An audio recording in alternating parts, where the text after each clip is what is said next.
Ladies and gentlemen, welcome to the Ariel Helwani Show! Back in your life on this Wednesday, May 7th, 2025. Hello again, everyone. I sure hope you're doing well. It is great to be inside our New York City studio. And as you can see, it's a beautiful day in New York City. It looks picturesque, dare I say. And the vibes are high. The weather is warm. The Knicks are back tonight. The city on fire. And we are on fire here on this here program. What a day we had yesterday, my friends. We were in the presence of royalty. The greatest trophy in all of sports, the Larry O'Brien trophy, was right here on my desk, right there. It was like literally right there. And I was debating internally, do I touch it? Do I not touch it? Do I hug it? Do I just pose next to it? Do I do the sort of like air hug thing? And in the end, it has been described as the kiss heard round the world. I went in for not just a kiss, but a set. It is actually a lot longer than I remembered. In the moment, I didn't realize I was going in. The hand. It's just a gentle touch. I'm a gentle soul. That's weird. A man touching anything like that with those hands. I mean, look at that. Oh, look at that. What a shot that is. I didn't even see that shot. Who took that shot? GC? Yeah, that'd be my photography skills. Thanks for sending it to me. Golly, I mean, I did the carousel. I didn't even have that one at my disposal. By the way, I saw your pic that you posted, and I took a Polaroid for you, but the Polaroid is completely blurry. Did I take a blurry Polaroid? Is that even possible? I think they're all like a little bit blurry. See, I got it behind me. Yeah? It's not that blurry in person, but yeah, on IG it was quite I thought blurry. you were throwing shade. You were like, look at this guy. Ask him to take one Polaroid, and it's like completely out of focus. Carousel, you gotta get the carousel. Yeah. People appreciate it. We did a whole tour with the with the trophy. Big Rick, man. I mean, look at this. Look at this. Hawks jersey. Very, you're holding it. I look like I'm struggling a little bit. Your picture, it looks effortless. It looks like it's 3 pounds. I mean, It's all 30. I can promise you that. It's all 30 in there. It was surprising how heavy it was. The day after a team wins the NBA championship, the NBA will have like every player holding it. That shot looks like the 8th or 9th man in the back with the backdrop, just holding it like. I'm thinking 7th man who like one game he came in, had 12 points and 6 rebounds. Someone was hurt. But it was big. Crucial. Yeah. It was crucial. And then he averaged like 4.5 minutes every other game. But people remember, the diehard fans are like, remember when old CB got in there? Yes. 7th man saved this game 3. That's right. That's like Vinnie Johnson-esque on the the 89-90. Sitting elbow jumpers, just like wide open, big rebounds down the stretch. And then, of course, like you need someone to clean the glass, chairman of the board, and that would be Rick. That would be kind of like the 8th, 9th man. He comes in like Precious did on Monday. He comes in, he saves the day. This is my tee up to the Rick picture, by the way. There it is. All right, yeah, there we go. The angle, it feels like the trophy is giant. Looks gigantic. In Rick's hand, it feels like it's outsizing him. I'm a small man, and so for some reason in this look, Rick looks 12. I don't know what it is. Well, I'll tell you, the trophy looks massive. I'll tell you exactly what it is. The trophy looks massive. Yeah. We're going at a down angle, right? And also, most importantly, that jersey is Sean Kemp sized. Because that's a Sean Kemp. What is it? A 52? A 48? 52. Oh yeah, that's big. That's Look at those big. pearly whites, I'm though, not. man. Yeah. Come on, stop. Connor got me laughing, so I did show some. That was good. It was good. I liked it. I liked it. But yeah, what a moment. I sent it to some of my Cavs friends, and they're like, "Is that the jersey?" I'm like, "Yeah, had to rep." And then unfortunately, what happened. Seems like bad luck to touch the trophy. What happened? Oh, with the Cavs? Nah, I don't want. Listen, don't put this on yourself. No. Don't put this on me. I don't want down this. 0-2. Everybody Not just died. down 0-2. Blew a 10-point lead with like a minute to go. No. Do not put this out there. I swear to God. Everybody getting hurt. The Pacers. Just like last year where the Pacers got a cakewalk because they were the Knicks already all hurt. They were. Now all the Cavs are hurt. Don't do it. It hurts. It hurts. I have to be honest. I can already tell you right now, if the Knicks lose tonight, Stop. the final score graphic that the Knicks are going to post, I'm responding. Don't even with you say no. I swear to God. What are you guys even referring to? I will kill you. Are you talking about? Did somebody touch the trophy? No one touched the trophy. In fact, we have actual visual evidence of us not touching the trophy. Look at that integrity. You want Look at that hand placement by Jordan. refuses Not to touch touching. it until the Knicks hoist it. Barely I breathed have on nothing it. to worry about. The Could be on Hawks the are back of never his first winning. memoir. The Hawks are never winning the NBA Finals. This looks like the trophy was there and then Jordan just slid in. Like he just came Yep. in for a pick. He's just like, all Connor's right, talking here. about how he's like the 9th man off the bench, gets like 5 minutes. I'm like the water boy who Yeah, this just is got the equivalent lucky to be manager. near the trophy. You're the marketing executive who Yeah, yeah, stepped yeah, yeah. in Yeah. while everybody else was taking Still get a ring though. pictures. Still get a ring. It was Still amazing. get a Yeah, ring. some guy on my Instagram tried to get like a gotcha. He's like, "That's the closest a Hawks jersey you'll ever get to it." I'm like, "Yeah, man, I know. Yeah. You're not telling me anything new here. I know we suck. Nice burn, sick burn. We Also, were all, like this trophy's for me, not the Hawks. Relax, bro. It's all right. and that's the thing. We can't bring that bad juju out there because we're not a part of the team. Them's the rules. Yeah. We were having the time of our lives. Unfortunately, as a result of Larry coming in and taking up a lot of time, it did bump PT in. So I was just wondering how PT felt about getting bumped for a trophy. Is he he It's offended? a new Is one, he- right? It's usually like, it was a champion the last time. This time was a championship.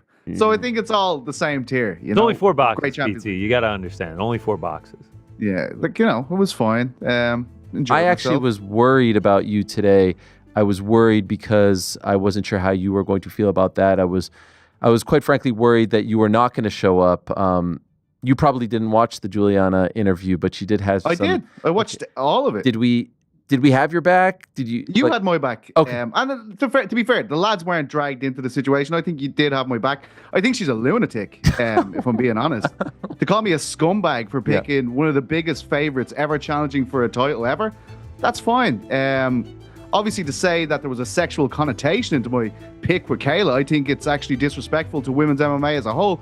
Usually, Juliana, a fantastic ambassador of that, but I don't know Juliana, so I'm not going to get too offended about it, as they say. That was my I wish her all point, by the best. way. Why, she could get mad at me. 100%. You have I no don't mind if relationship. she gets mad at me though. It doesn't affect me whatsoever. No, I know. So I think fair enough. I get it. It was a close group with the lads and everything like that. I've never spoke to Juliana. I don't think I've ever been in her presence. But these things happen, as We they say, stand with you, PT. We're in full support of you, man. Well, I don't know about that. No, I don't know you about that. guys are- I'm yeah. Juliana. Yeah, look at that. No doubt, PT. We're there for you. As the honorary Scott Australian on the show, we support you, man. You know what I think needs to Yeah, happen? I do feel I need to. Yep. Your allegiance to Casey O'Neill, the Scott Australian Very, representing in the very UFC. Irish, obviously. Did you find that brought up- offensive? As an Irish man, to correct people when they misidentify your nationality. So I feel I should do that. And surprised, to be honest, that a Venezuelan would do that because they had their own fight for independence, obviously, Wow. in the 1800s. Oh. Simon Bolivar. Wow. represent. Who was his right-hand man, you ask? Who? Is anyone going to tell me? Che Guevara? It was Che Guevara? Daniel Florence O'Leary, Oh, a yes, man yes. from Cork. Wow. Thousands of Irish people who gave their lives to fight for Venezuelan independence from Spain. Was a married to the Venezuelan vixen, obviously. But look, we all have our opinions. I'm still riding with Kayla. Journalistic integrity. Who Yes. could forget Default? Wow. Daniel Florence O'Leary, legend. Can I tell you what I love so much? Honored by the Venezuelan people in 2005. They released a bust of him in the Capitol building there. Shout out Default. What I love so much about this is we didn't talk about this at all. There was no text, no nothing, but you were ready to go. You had it ready in the chamber. Good for you. Fair play. And Dumb. I tried to stress to her, like, again, you could be mad at me. I didn't love the whole Australian this. She's trying to do a gimmick. It's fine. But we have the relationship. We have the history. You don't. We want you And to I pick. appreciate your relationship.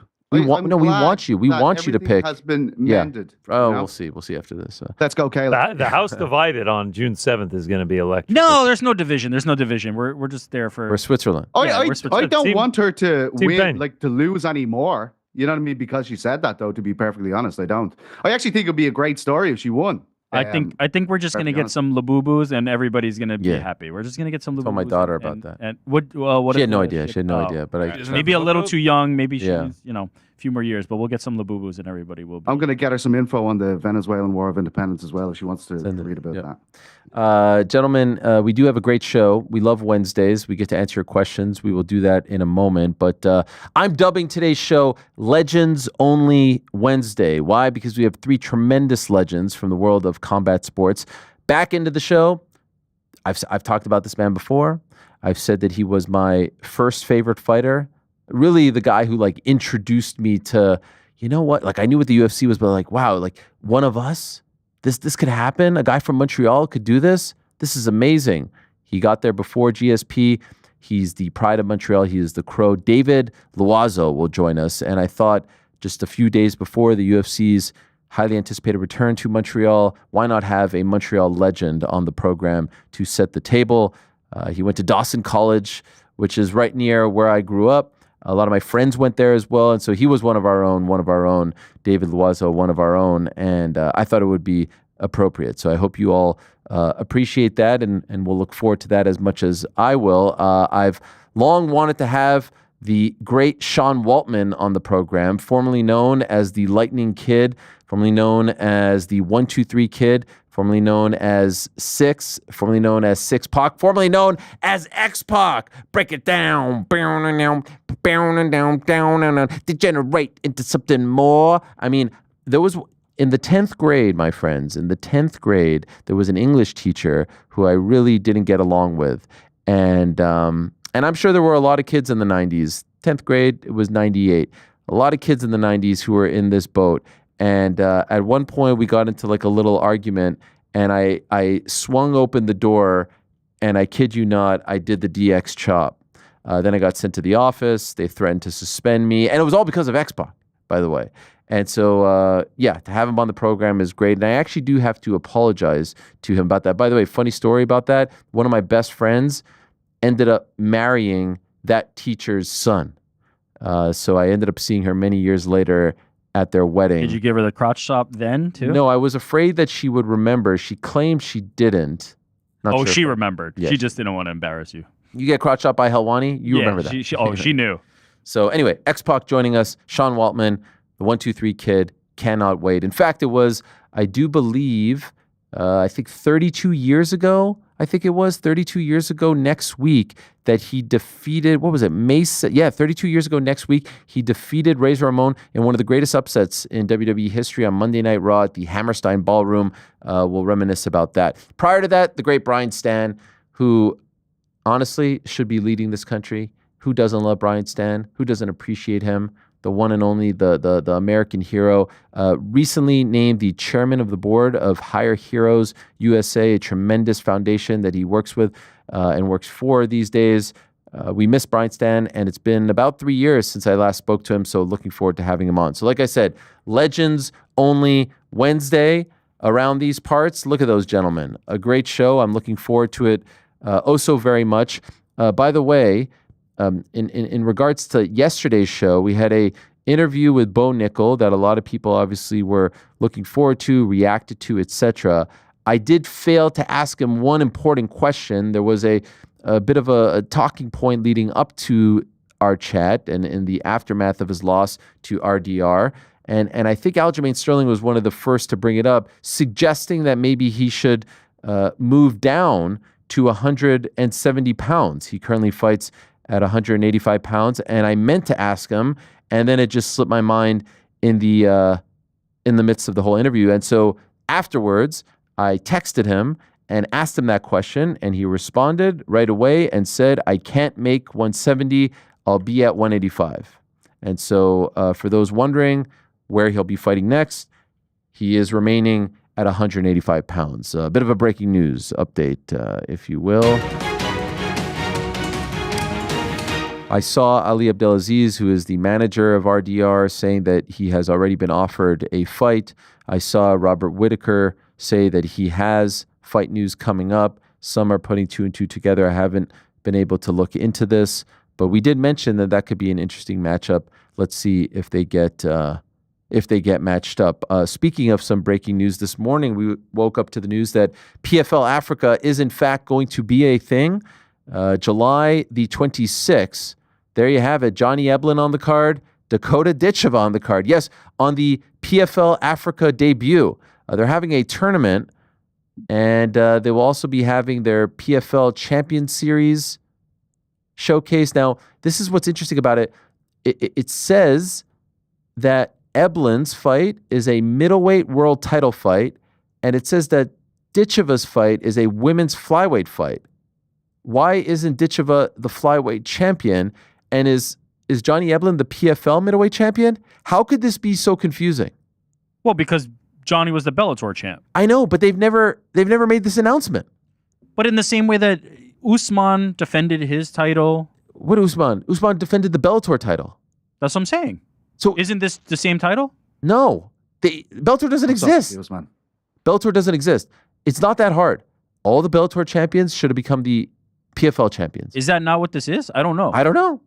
Yeah, But- but I guess you're but right. you and I guess I it are- is confusing what do you because now mean? we're What is like, it? what the hell is They happening? haven't made it clear. And by the way, why wouldn't Dakota be the flyweight champion? Well, because She's she your won the biggest name. tournament, not the Oh, get the fuck out. Bellator. It's so crazy. So anyway, this is what Who was the Bellator flyweight champion? Liz came over? Carmouche. So is Carmouche still the champion? But she lost in the tournament. But it's not the champ. It's not a Lads, championship. this is fucking. But by the way, Just do you come on. remember when UFC took over WEC? They had the big thing. Yeah, Jose Aldo gets the belt, and It was Auburn great. Hills run. And they made it very, very clear Simple. who was coming over. Yeah. It's not that difficult. Also, just want to point this out.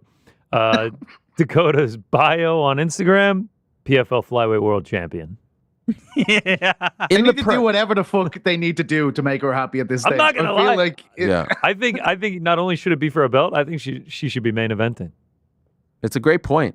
She is I- arguably the I biggest think star she's in the biggest promotion. star, yeah, in PFL. I think she should be main eventing. So it's interesting. If you read the press release, it says the event will be headlined by 5 PFL Champion Series Road to Dubai bouts. So that's what they're calling this promotion, which again is so freaking clunky. that was Johnny Dubai one Eblen- as well, right? It says Usman and in the world title main event. So it doesn't even call it a PFL world title or a Bellator world title. It's just a world title. What? Johnny Eblen. And then when you go to, and he's fighting Costello Van Steenis, then we get to the Dakota part. Undefeated 2024 PFL world champion Dakota Dicheva takes on Hawaii's Sumiko Inaba. So very clearly not a title fight.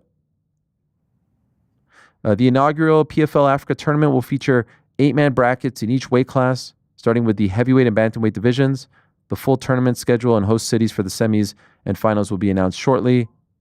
They announced the opening round fights. Extremely confusing, if you ask me. Too much of the pie has been chopped up. Like we've got to simplify.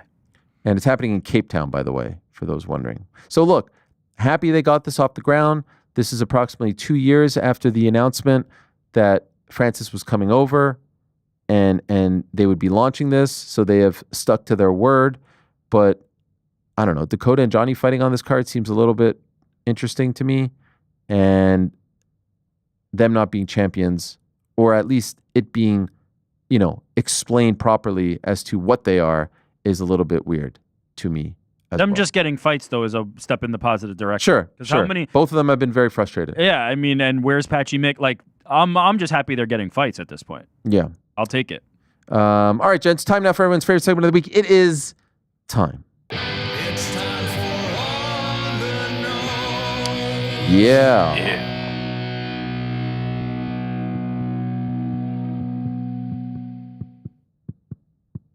Josh, hello, boys. For UFC 315, who of the 4 fighters in the main and co-main has the most to lose? So, Bilal Muhammad, Jack Della Maddalena, Valentina Shevchenko, Manon Fiorot.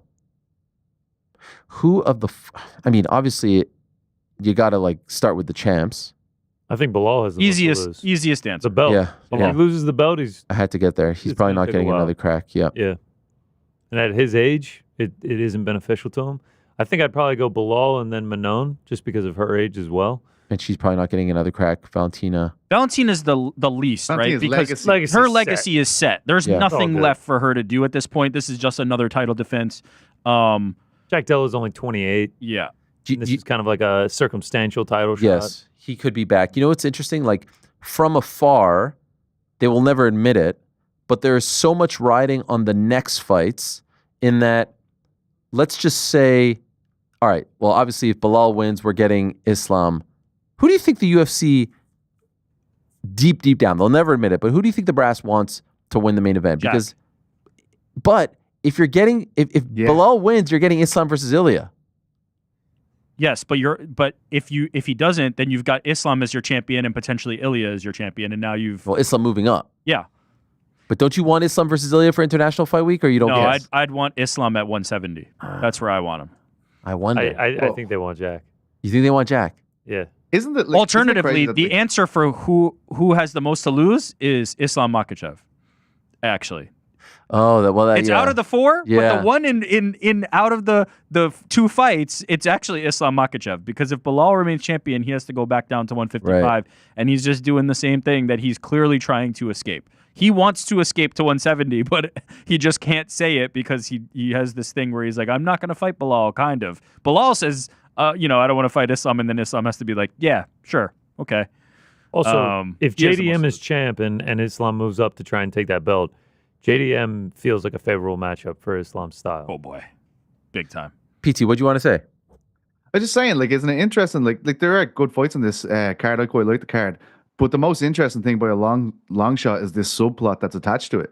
You know what I mean? Like, it's 100%. Genuinely for me, it's the crossroads we're at here, the kind of fork in the roads in Islam's career, which is the most interesting thing. He's not fighting, but the implications it has for the rest of the year on the UFC, for me, is the main topic of conversation going into the fight, which is strange for a UFC event because we get so clustered with the schedule. It's like on to the next one, constantly looking at fights. I think this is we're looking at a whole plot for the UFC for the remainder of 2025 with this event, which is unique in a way, no? 100%. And that was actually the point I was trying to make. It's the same. It's not on the same level, but it's the same type of theme in the co-main, because if Valentina wins, you're getting Valentina versus Zhang Weili. Yeah. If Valentina loses, you're not getting that anymore. And so there's a lot attached to that one too. Obviously not as talked about as what's going on in the main event, but I wonder if deep down the brass is like, okay, we need this to happen in the main and we need this to happen in the co-main for our plans. I don't think the UFC operates in that way, like transparently. I'm sure there's some kind of like preference, right? But I think it's more along the lines of, if it plays out this way, this is the best case scenario because XYZ, as opposed to we want this. I don't think they can guide it in that direction. You just can't, right? You put the fighters in the cage and what happens is going to happen. But to me, it would be beneficial to the UFC to have Islam as the 170-pound champ if Jack wins and you get that fight for him next, and Ilya or Charles potentially as the 155-pound champ, as opposed to knocking off one of Ilya or Islam, and then Bilal remains the 170-pound champ. You're just getting a better option out of that if I'm the UFC. And so I'd want that one. Follow up here from Josh. For the most handsome of the show, Monsieur Pete C. Carroll, and he spelled your name, by the way, Pete and then S-E-A. So Pete C. What are the most can't miss things to do /see/eat/drink in Dublin for a first-time visitor? We'll be there for a few days in 2 weeks and extremely excited for it. Already booked the Guinness Storehouse and King Citric in Howth. Cheers. Oh, yeah. No, that's a lovely. Howth is beautiful. A lot of people wouldn't get out there when I tried to bring Helwani. He wasn't having none of it. It's beautiful coastal place. You can hike up around the coastline there. I'd say try and stay off the beaten path if you're there. Go to Rathmines, go to Stony Batter. You've been to Stony Batter, Ariel, the Brooklyn of Dublin, I believe we told you. Glimmerman? The Glimmerman is there. Yep. Darts board where Ariel smoked me in a 3-dart game. Hell yeah. A lot of people would say an exhibition, not a real game. But, I lost. I will say that. But really, it's a kind of city where just go, don't give yourself a lot to do and just soak up the vibes. I like to do that in all the cities in Europe. Just try and just live like an Irish person would. Bounce around the place, enjoy what we have on offer. It's a fantastic place. People are very friendly. Maybe go and see the Book of Kells at Trinity College, one of the oldest universities in the world. Go and see Phil Lynnett's statue outside Bruxelles. He's one of the most revered musicians of all time from Ireland, and the Thin Lizzy, of course. Lots to do. If the sun is shining, you'll have a great time. Pints and Walshes in Stony Bar. I always bring anyone from out of town, they come and they say, where we go for Guinness? I go to Walsh's in Stony Batter. They usually have a nice little trad session on there. If they don't, 2 minutes down the road in the cobblestone, Guinness spectacular. I'm telling you, this guy works for Dublin Tourism. It's unbelievable. You just laid out.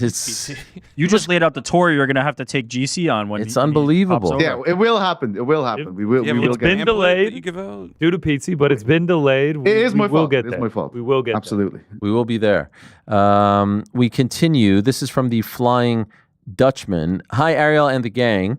Looks like my last week's view about RDR was right. He was massively overlooked by most before last Saturday. How far can RDR go? I actually think Strickland is a good matchup for him as well. How do you guys think he matches up against the current top 5? I see him as an outsider for the title. Also, will we ever see him on your show, or is Ali going to stop that from happening? I mean, regarding the last point, it's really up to them, but I don't ask when it's an Ali guy because honestly, I don't want to put them in that awkward spot. Would love to have him on. I know he follows me. I've never had an issue with him, but I just don't ask, just because I don't want to put anyone in that awkward spot. Look, as we said on Monday, not that long ago, people were saying like this guy was a bust. He comes over to the UFC and people are like, "What? This is the double champ?" And so we have seen people come over. We have seen them maybe not blow your socks off in their debut. I mean, look at Paddy's debut. It wasn't he got rocked, but it takes some time. They get comfortable, octagon jitters out of the way, and here we go. He's a very interesting fighter in terms of his skill set. Obviously, he's had great success in one. To win in 2 divisions is no small feat. You look at the middleweight division right now, the top 5 are Whitaker, Izzy, Khamzat, Sean, Imavov. Izzy obviously getting towards the end. Whitaker also getting towards the end. Khamzat going to fight for the belt. I think he could beat Sean Strickland. I don't know if you guys disagree with me, but I don't see why not. And Imavov is obviously an up-and-comer, but I don't think that he's unbeatable as well. And so there's also Kaio in there in the top 6. I would love to see that fight at some point.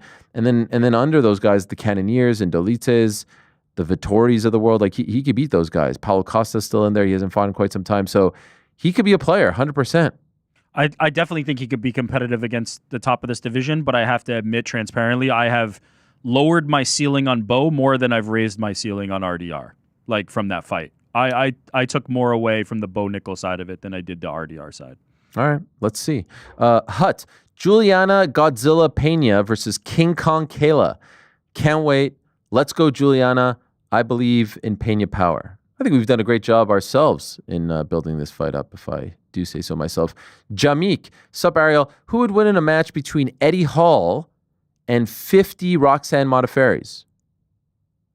I don't know, but sign me up for that. If Ilya and Charles can't do 317, just make that the main event. Eddie Hall versus the best 50 part of this is Eddie Hall is game for stuff like this, which is what I love about him. Like he's like literally the guy who wants else, it's like a haha.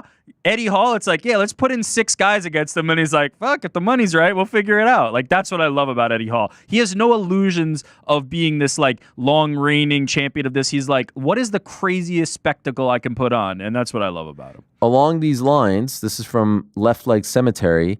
Goat Connor, if you were in the crowd of 100 men facing the dreaded Silverback, are you a gas him out guy and attempt to run laps around him to deplete his cardio, or a let's bum rush this sumbitch and go down in a blaze of glory guy? We've seen you on the Aviron. We know those legs can churn, but your pack and a half a day may really inhibit your cardio these days. It's tough. It's definitely tough. There's no doubt about that. The issue is gorillas can run like 25 miles an hour. So you got to think that bum rushing him, you'll tire him out that way. So I feel like if we're in the arena and it's 100-on-1, you know what you've gotten signed up for. I think you just bum rush him and hope for the best. Who started this, by the way? It was all just one singular tweet that ended up getting like 300 million views or something. Crazy how that happens. It is crazy. This is from someone's. Okay, so his name is Islam's Phlebotomist, and I'm going to skip the first part of his question and read the second part. He says, P.S. Please ask Frank, the cultured one, for help pronouncing my name since its pronunciation trips you up every time, which it just did. Much love. Frank, how do you say this man's name? Islam's phlebotomist?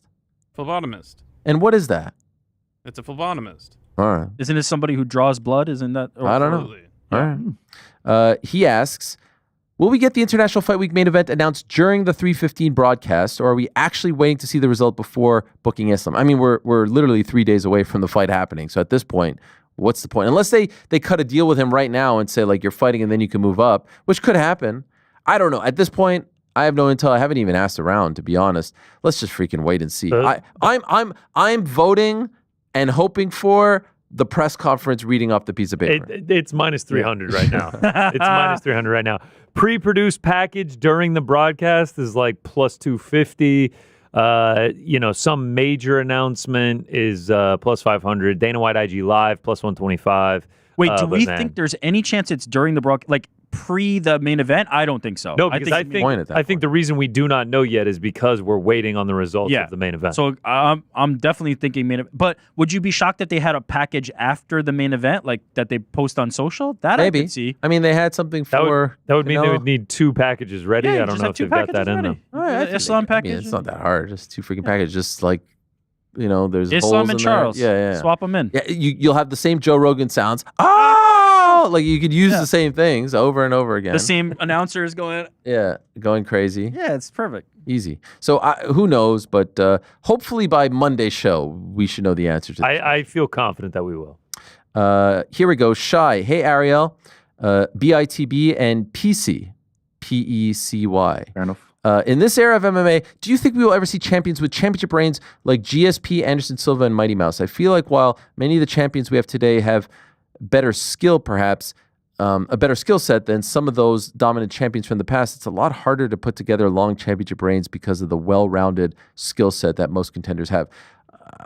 I mean, Islam's on a run. It's not the amount of defenses, but I guess maybe to your point, there's a little more parity. But I'm not gonna rule it out. I don't think so, and I think there's a confluence of things. It's one, the well-roundedness, right? There was a time when those guys were coming up, there were specialists. You could kind of prepare in certain ways. You being well-rounded was by default like your skill, right? John Jones, GSP, Demetrius Johnson, because they were good everywhere, they could kind of take out those contenders that were not as well-rounded as they were. That's one aspect. 2 is Conor McGregor opened the door for this double champ thing that has now never been closed, right? We talk about Islam, but Islam's eye is on 170, right? If Islam wanted to, he could stay at 155 and just churn out title defenses forever, but he's already thinking about the legacy of going up. So that is a second factor. And then third, most important, this is the one that I think is the most important factor in this conversation. The UFC does not develop challengers anymore. They have a lack of challengers ready for any champion at any given time. So they run into these problems with creating a queue in terms of getting it up. And how many times have we seen a logjam at the top of the division where it's like, well, this guy needs a title defense. This guy needs the next shot at the title. And then there's a second contender behind him. And then there's a third contender behind him. And we have this glut. Like we're sitting here with, could it be Ian? Could it be Sean Brady? Could it be Shavkat? Now we've got 6 guys lined up for one title defense. It's just not going to feasibly work anymore. That era is over. It's harder to defend. There's a lack of building of contenders, and everybody wants a second belt in a division above theirs. So it just can't happen. Well put. Nothing to add. Let's go to Pudding Boy. Hey, all. No question here, but with regards to this past weekend's Ryzen event, I was actually in attendance. While I didn't see the opening ceremony, I actually met Yuri and Mark Coleman at the event. Both were super nice, willing to provide photographic evidence to GC or Rick if needed. We believe you. Overall, it was a very long show, 19 fights total, and I was there for 16 of them for a total of about 7+ hours. While the fights themselves were mostly ho-hum, big wins for Danny Sabatello and Kai Sakura's brother Mikuru, and the skill level is not near the UFC. The energy, the atmosphere, the pageantry, the entrances, the boxing ring, and the overall vibe is miles above the UFC in my opinion. Highly, highly recommend anyone go to a Ryzen event if they are in Japan, or honestly, even just watch online for $20 in the States. Also, the food at the Tokyo Dome was very, very solid and extremely reasonably priced compared to US venues. It's one of our missions. And in case you missed it, they posted something earlier today of Yuri and Alex Pereira, who was also in attendance. They brought out all the big guns. A brief interaction here between the former foes. I like it. Respectful. Not a lot of chatting, not a lot of hobnobbing. I love that Tokyo Dome. site of many great baseball games. Also, we talked about the opening ceremonies or the opening ceremony on Monday with Yuri and Mark Coleman. I failed to mention Nobuyuki Sakakibara, who is the founder of Ryzen. Used to also, of course, work for Pride back in the day, and is a real survivor as far as the world of combat sports is concerned, and MMA in particular. And it's great to see, the sport had been at such a high point in the early 2000s where there was like 30, 40, 50 million people watching these Pride events, the K1 events as well on New Year's Eve on TBS, Tokyo Broadcasting System. And, the likes of Bob Sapp and Fyodor and Antonio Rodrigo Nogueira, Big Nog, Little Nog, Mirko Krokop, Josh Barnett, Kevin Randleman, Mark Coleman, Mark Kerr, etc. And I remember when we went in 2012 for UFC 144, myself, Casey, and Esther, and I remember we did a video package where we went on the street and asked people about MMA, and no one knew what it was. Like, there were no fans anymore of it. It went through some really rough times. So to see the crowds getting bigger and the production getting bigger, the pageantry getting bigger, it's really wonderful. It's so much fun when Japan is on fire. This is Sakakibara. This is the promoter. This is the founder at the beginning of the show. I mean, you talk about Banging. You talk about laying it all out there, doing what's best. That's production right there. The drop What's it down. saying his thing? Who knows? But it's fantastic. By the way, great shape. I think he's in his late 50s. He's unreal, man. The guy is just an absolute legend. But like that's amazing. Like how do you not want? You see, this is the thing that Ryzen has. Look at that. That no one else has. KSW to a degree in Poland. Like there are people that. You know how that special thing, that tribalism that we talk about in pro wrestling with AEW and TNA and New Japan that doesn't exist with PFL, that didn't exist with Bellator. There are people who just want to support that because of what it represents. They want to support him because of what he represents. That's what these other guys are missing.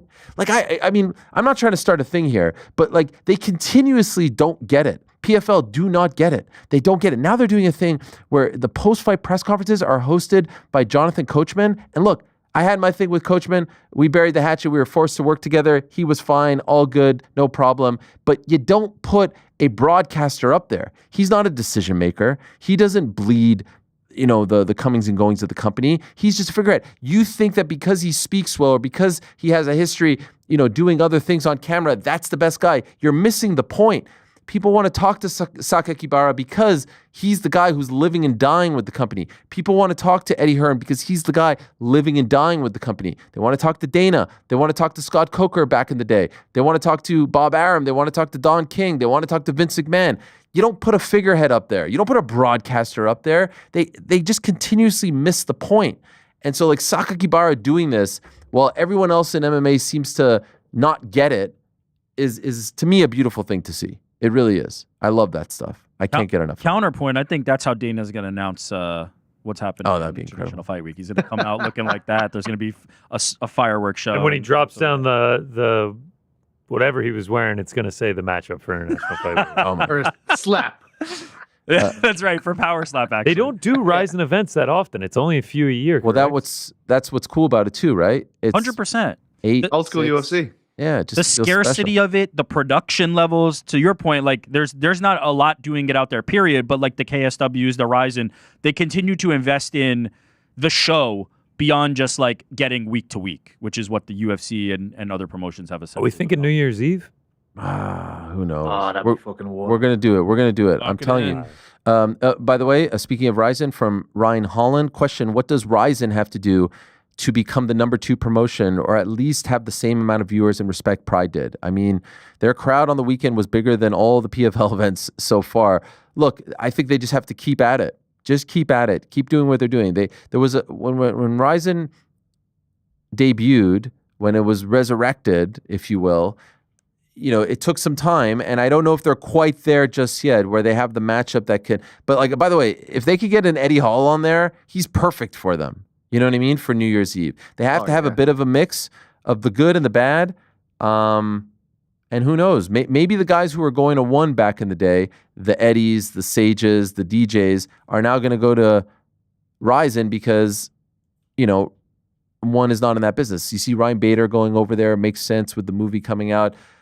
It's an interesting thing to watch. Maybe they were right there this whole time. There's work to be done, but maybe they were right there. Joe, hi Ariel and crew. With the title fight coming in on the weekend, just a question for all of you. Does JDM have one of the most underrated unbeaten streaks of all time? He's won 17 fights in a row with an over 80% finishing rate. He's defeated every welterweight he has ever fought, with the only unavenged defeat on his record being at 185 pounds. I understand that he has only 3 ranked wins on his record, but I feel like previously there have been fighters with a lesser streak and a less fan-friendly style who have been more respected leading into the shot. Maybe it's inactivity, and maybe it is. That's the only look. He hasn't fought since March of last year. Think about how many fights, how many events have happened since March of last year, and the circumstances in which he got this title fight were very, very unique as well. And so it wasn't like this thing where it's like he's got to get it, and he gets on the microphone and he cuts a promo. And by the way, that's probably a little bit, to this point as well. Like he isn't boisterous, he isn't loud, he isn't cutting promos, he isn't getting on the mic and yelling and calling people out. And so I think all those things matter. But yes, if you look at the actual stats, you look at the resume, it's very impressive. And maybe people are sleeping on what are the odds right now? What is the line for this? They're actually coming in a little bit. Last I saw, like JDM, like a plus 140 now. He was as big as like a plus 200. I think some people are believing in him. Plus 141. It's a very impressive streak, but the thing that is missing from it is the names, right? Like you compare it to, let's say, Ilya Topuria, who's on 16 in a row, undefeated. He's got Max Holloway and Alexander Volkanovski on his ledger. I think this would go a long way. I think what's so crazy about JDM is that he started out 0-2. And then him and his coach were like, all right, let's get to 10-2, and we'll go from there. We're better than being an 0-2 fighter. And then, it ends up the story is Dana White Contender Series was the 10th fight. That's what got him into the UFC, and he hasn't lost since. I think 17 wins in professional mixed martial arts, it really doesn't matter who you're fighting, is impressive.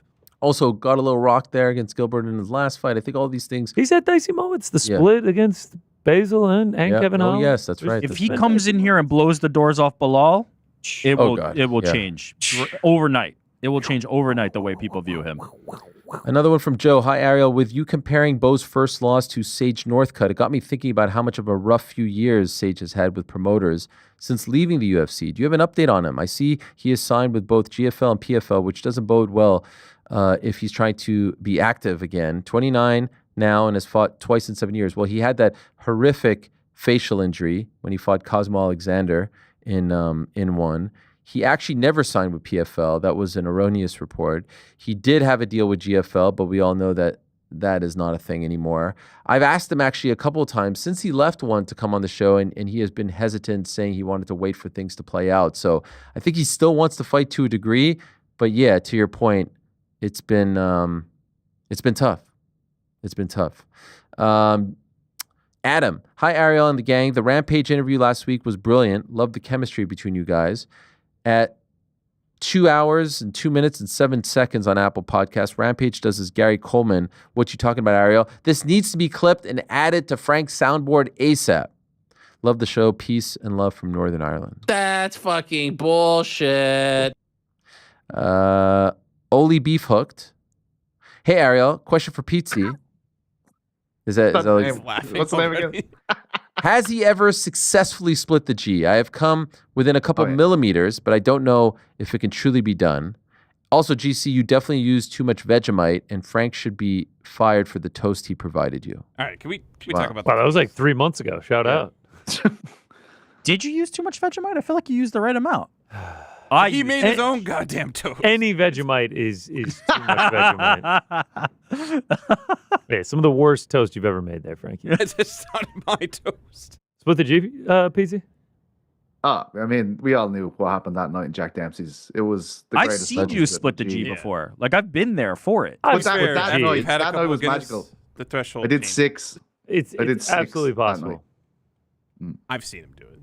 You taught me. By the way, to I've split seen you the do G it as well. Yeah, it actually started like a phenomenon within my friend group. Everyone drinks Guinness. That night in Dempsey's was magic. Honestly, everyone was splitting the G. We fucking tore the arse out of Jack Dempsey's. I turned down the opportunity to draft James Cook to be there that night. Phew.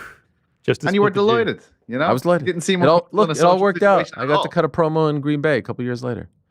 It all worked out. Great lesson. Here's our boy Abe. Ariel, you're my guy, so I can't let the disrespect from Eddie Hall slide. He claimed 2 of him would dominate a gorilla. He then told you 100 Helwanis couldn't take on a gorilla. So if we're doing human versus gorilla maths, he is saying 2 Eddie Halls dominate 100 Helwanis. Set the record straight. Helwani boxing is a real thing. How many Helwanis defeat the world's strongest man? P.S.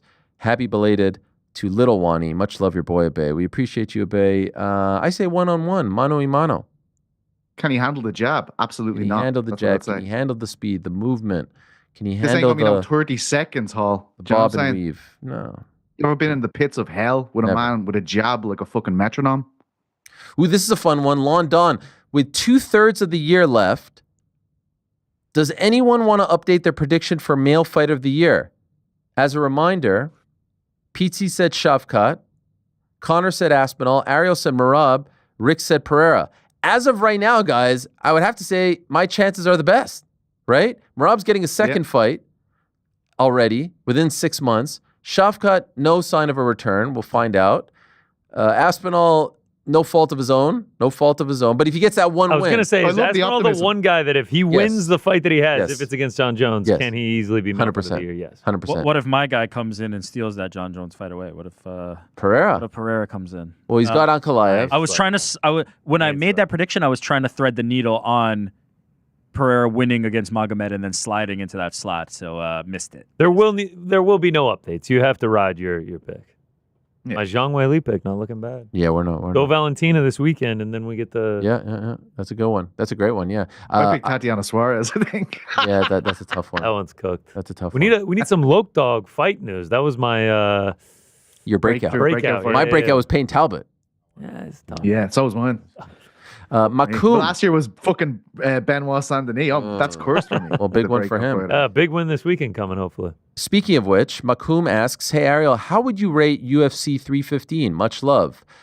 Well, it's interesting. I saw our old friend Damon Martin post the seat map. He loves to do this. He's I don't know how he gets these things, but he will post it from time to time. And I was actually initially a little bit surprised at the state of things as far as tickets sold for Saturday's event at UFC 315 in Montreal, the Bell Center. Do we have the seat map? Yay, nay? Yeah, there it is. So here it is. You just pulls this up on Ticketmaster. Okay. I mean, so just in case you're wondering, the blue are not sold. That's a lot for a pay-per-view. Shit. That's a That's lot. got to be at least like 5,000. 6, 7. Oh, wow, man. It looks like half the arena. So, as I've said in the past, UFC 186, 10 years ago, was the last time the UFC held a pay-per-view in Montreal. Last time they held a show in Montreal. Worst crowd I've ever seen for a pay-per-view. That whole top 2 sections that you saw there, put that up again if we can.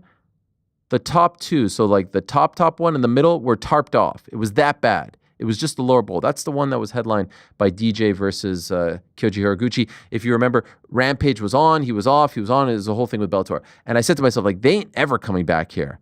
And there's a few things that you have to know about Montreal. Number one, Montreal is one of those cities. People say this about LA, to a degree, New York as well. There's so much going on. No disrespect to the Des Moines and all that of the world, but there's so much going on in Montreal that you really need to like come out with a big time event in order to get people to come. They're not front runners per se, but you have to have something special in order for people to pay premium dollars for the event. That's one. 2, I think it has become more popular in Ontario than Quebec. We'll see what it turns into come Saturday. 3, let's be honest, like Bilal and JDM aren't known commodities as far as pay-per-view headliners. 3 out of the 4 on this bill at the top aren't known commodities as far as headliners. Yes, the UFC has headline shows in Montreal without Canadians at the very top, but there isn't, or I should say Montrealers, like UFC 97 didn't have any Montreal influence at the top. They did have Loiseau on there. UFC 113 didn't have any Montreal influences on the top of the bill. But this one, like other than Ayman Zahabi at the very top, there are the likes of Jasmine and Mike Malott, Marc-André Barrios is down there. But like there isn't a lot of Montreal on here. And they like supporting their own. Also worth noting that Montreal and Quebec, it's not the same as the rest of Canada. They really do tend to support their own, meaning fellow Québécois, as opposed to other Canadians. There's a whole separatist thing that we don't need to get into. But part of the reason why it was very smart on the flag, on the poster, to have the Quebec flag and not the Canadian flag. The general feeling in the province of Quebec, there's more of an allegiance to the Quebec flag than this flag. They tried to separate from Canada a couple times, once in the 70s, once in the 90s, and they got pretty damn close in the 90s. Like the no vote lost by less than 1%. It was like 0.7, and everyone. I remember vividly. I was in the 8th grade. Everyone said they were going to move to Toronto if the yes vote won, because they had no plan in place. They didn't know what currency they were going to use. Actually, quite reminiscent of Brexit, to be honest. So anyway, I think all these factors are at play. In the end, I think it will look packed, but I'm worried about the future of events there if this is how it looks compared to how it's looked in other parts of Canada, and it will be interesting. Will the tourism board, because you notice like the tourism board, the Quebec tourism board, just like in New Jersey and other places, they're paying a site fee. Will they think that it's not worth it? I don't know. We'll find out. But all to say, I don't think it's a bad card. I think it's in line with what we've seen in other Canadian pay-per-views as of late. You know what I mean? The Toronto pay-per-view last January, the Vancouver one several months prior. Below, Jack Della Maddalena, Valentina Shevchenko, Montefiore are two very solid title fights. Jose Aldo, who's all fired up today, saw at the media day saying he was so pissed off after the Mario Batista loss. He didn't watch combat sports for months. Going up against Ayman Zahabi, that is the people's main event. Make no mistake about it. Montrealer going up against a legend, Zahabi's younger brother, GSP in his corner. The loudest pop of the night, without a question, will be for Ayman Zahabi, at least going in. Alexa Grasso returning from the fight against Valentina, against Natalia Silva. Benoit Saint-Denis versus Joel Alvarez was a great fight. Unfortunately, not happening, but BSD staying on there, and Kyle Prepolek is replacing. Mike Malott against Charles Radke. Malott, an up-and-comer, obviously. Jessica Andrade against Jasmine Jasdavicius is somewhat akin to Zahabi versus Aldo, in that it's the Canadian getting an opportunity to fight the legend. So that's solid. And then you've got the likes of Iwan Kuchilaba against Bukauskas, Marc-André Barrio against Bruno Silva. Usually something crazy happens there. Brad Katona, and that's it. But they've lost a couple of fights. A big one that they lost was Michael Morales versus Gilbert Burns, and they didn't lose it due to injury. They just moved it to May 17th because they didn't have a main event for that card. So that's a bit of a tough pill to swallow. So overall, long answer to a very short question. I don't know. A C+? C+? I don't know. Is that unfair? I don't know. How many asses is Beterbiev putting in seats out there? Oh, in Montreal, I mean, he's, I don't know, maybe 11, 12, because those cards are a little thin as well.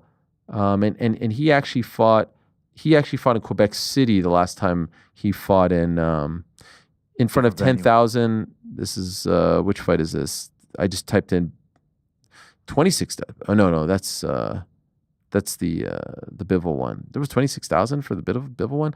Callum Smith, 10,000. So it's like 10, 12,000. It's akin, the UFC brand is always going to be hotter. No, like when Boots Ennis fought in Philly, like he got 10, 12, but BKFC comes in with a maybe a deeper card and we'll get more. But again, Beterbiev calls Montreal home, but he's an adopted Montrealer. There's not the same connection there, if you get what I'm saying. Anyway, it's going to be interesting. Looking forward to it. This is from Chris. Question for GC. For UFC Atlanta, are we thinking pre-fight dinner at Hankook Taqueria with post-fight drinks at Northside Tavern? However, you know as well as I do that an ATL fight feast can only include Magic City Kitchen. I will go ahead and start coordinating with Ramondi and Jed Michoud. Hand-cooked taqueria for sure happening when I'm in the city.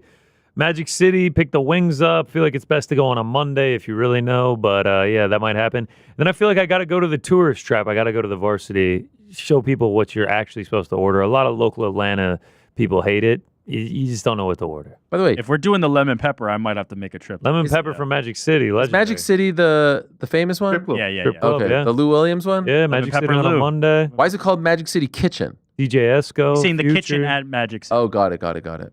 Fight Feast with Malcolm Wellmaker at Magic City. Ooh. Oh, boy. Now we're talking. I mean, could we address the elephant in the room? Address it. I mean, Fight Feast's been a staple. Here we are, Montreal Fight Week, proud Montrealer. No Montreal Fight Feast seems. Everyone stop it chatting shit. I'm not really sure what to make of Do you it. remember when we were couldn't- like, hey, Helwani, let's all go to Poutine. Montreal. No. Well, we're gonna go there. What do we have That to happened. do? That did Live happen. making But also, of we poutine had that tomorrow. lengthy conversation where it was just like, Crazy. man, we're in a real pickle here because we got UFC Des Moines. We'll obviously have to play that Back to back. afterward. Now that I- straight into Montreal, and then you were like, just do the Des Moines one. There'll be No, plenty of Canada Connor, you're cards. misremembering. Now that I play it back in my head, it was completely full of sarcasm. Mm. He was like, oh, yeah, why don't you just do it in Des Moines and not That's Montreal? so no. Well, that was going to be the first guest on Fight Feast, and it was going to be you showing us around. Wow. Montreal Shoulda, coulda, woulda. Bagels, Black Seed, Oh my god. the local Highland. spots. Yeah, the yeah. local spots. Orange Jubilee. Well, yeah. That's a good one. That's a good one. Orange That's a good Julius. one. Hey, Julius. this is a good one. The Revolting Blob. Hey, Ariel, there's been a lot of talk this week on what is and what isn't a fraud check.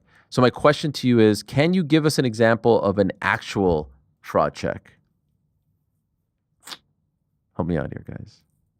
There is not a fraud check's not a thing. Fraud check is a It's definitely Okay, a thing. can I I can just can't think of any. no. It's not a thing. Can I ask? because Was Northcutt against Barbarina a fraud check? no, because if you Was believe Robles Despan getting ousted from the UFC in the way that he did, not fraud Ooh, checking that's a him? shout. Okay. He now fights at Karate Combat. That's not bad. That's not bad. for something I like to be a that one. fraud check, you are bringing your own interpretation to it, right? I never thought Sage Northcutt was good, therefore it was not a fraud check, right? Okay, There what might be about somebody who is- Robles? Robles. I dumped stupid money on Robles. I believed in him. So fraud check for me. In Okay. that It's too outlook. subjective. It is too based on your personal opinions and feeling on what the fighter's ceiling is. By the way, GC, did, in your opinion, Bo get fraud check?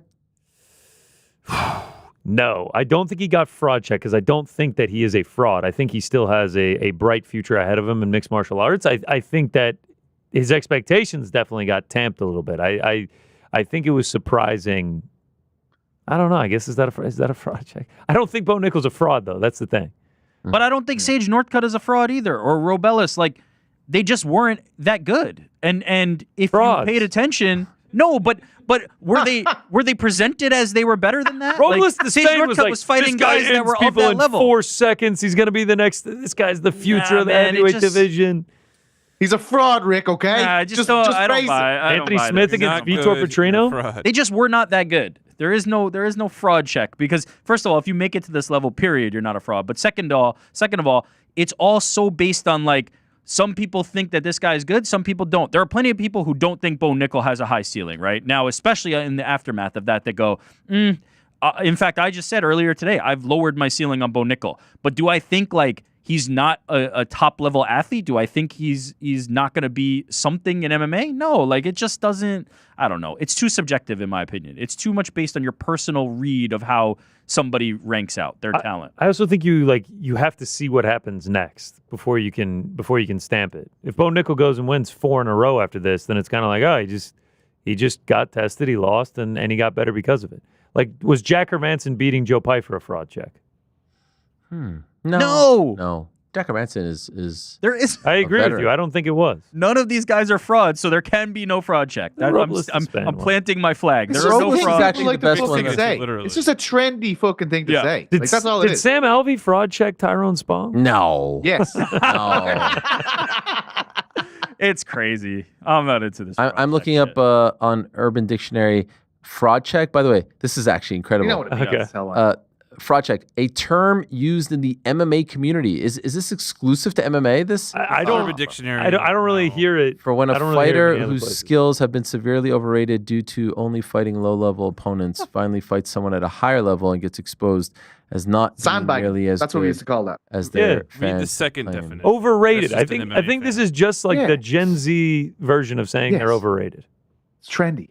It's weird because like I So hot type right in now. I type in the people's main event. Oh, it says and it Helwani. says fight on a card. This phrase is generally used by MMA reporters New York Rick and Ariel Helwani on the MMA. I got first billing. got the first billing. And by the way, there's a conversation between us. New York Rick, : So what do you believe should have been the people's main event at UFN 76? Ariel, UFN Ben 76. Rothwell versus Stipe Miocic, assuming the injury bug did strike again. I don't even know. By the way, this Dublin, right? this No. So people actually put this in. So then the next one is people's main event, and then it says this phrase originates from the MMA Hour. Oh, let's go. First coined by journalist Ariel Helwani. Ariel Helwani : Volkanovski versus Ortega is going to be insane, but let's be honest, the Nick Diaz versus Robbie Lawler rematch is the people's main Let's event. go. Yeah. The blink Yeah. from hell. Oh, and there's another Real one. ones, no. There's Real another ones, one. People's main event. This was put in 2021. Invented by Ariel Helwani, a phrase used to denote a fight on an MMA card that garners much attention from the fan base. Ariel Helwani : The fight that the fans are most looking forward to is Todd Duffy versus John Vellante. It is without a doubt the people's main event. That's Okay, guys, I'll see you fantastic. next week. Same time and place. Till then, I say peace. I'm out of here. I love how I started in the lead spot, and then by 3, I got erased from the conversation completely. So good. But, shout out to the real ones. They know. UFN 76. That's a lifetime ago. Oh, my God. Was that Dublin? I don't know. Who the hell knows? I don't You do would know. By the way, don't know speaking of numbers. someone who is not wait, our guest has been here this whole time? No one told me? No, we told you. Yo, no one freaking, he's been here for 13 minutes? Guys, He listened to us blabber you about got to tell me this in my projects for the ear, last guys. 10 I'm not minutes. looking at freaking, I can't believe this. Okay, well, now guys, you got to tell me this in the future. I sincerely apologize. I did not realize this guy is such an incredible human being that he showed up 13 minutes early to the interview. How is that possible? And he's been sitting here listening to us blabber on for the last 13 minutes. I am utterly embarrassed, but it is a great privilege, pleasure, and honor to say hello to my old friend, a man who really should be leading this country. I only became an American citizen so I can vote for him. I didn't vote this past election. I am saving my vote for when he actually runs for office. He is the one and only, the All-American Brian Stann. There he is. Brian, how are you? No one told me that you've been sitting here for 10 minutes, so I sincerely apologize. It was no problem whatsoever. I think your producers had given us a heads up that, hey, we're scheduled for 2. Not an issue. I was getting some work done and chuckling at the definition of fraud check, as I was newly introduced to that term as well. Until this past weekend, I had never heard of it. Okay. Perhaps that exposes maybe your age a little bit, and we're sort of in the same bracket. There's nothing to be ashamed of. Right. I'm actually happy to hear, like, you're aware of stuff. I was prepared for Brian to say, I don't watch this. I have nothing to do with it. I don't want anything to do with it. I don't even know who Bo Nickel is, but you're aware. No, I certainly know who Bo Nickel is, and definitely think that he's got a tremendous ceiling. And sometimes you get in over your head, but other times I think you just fight poorly, right? Sometimes you have a bad performance, and that could have been what happened this past weekend. But no, I definitely still keep an eye on the sport and watch it, and we'll certainly be watching this weekend's pay-per-view. It's a big part of my background. It's crazy now when I start to think and reminisce how long ago it was, and how much of a has-been I am. But it's cool every once in a while with my teenage daughters to try and remind them that there was a time when I was cool. Do they have any recollection of when you were actively fighting? They do. They do. But now it's more like it comes up more in reference when they've got dates to different dances, or people don't want to show up and come to the house on the doorstep when they've got to take them out places. And my background gets blamed for that. But on the flip side, my daughters asked me to come to their school and speak to the school once at chapel. And in that speech, I had embedded some fight clips strategically in there. And I think that they still blame those clips for maybe why boys are hesitant. I love that. I also love this scene right here, like where you look so important right now.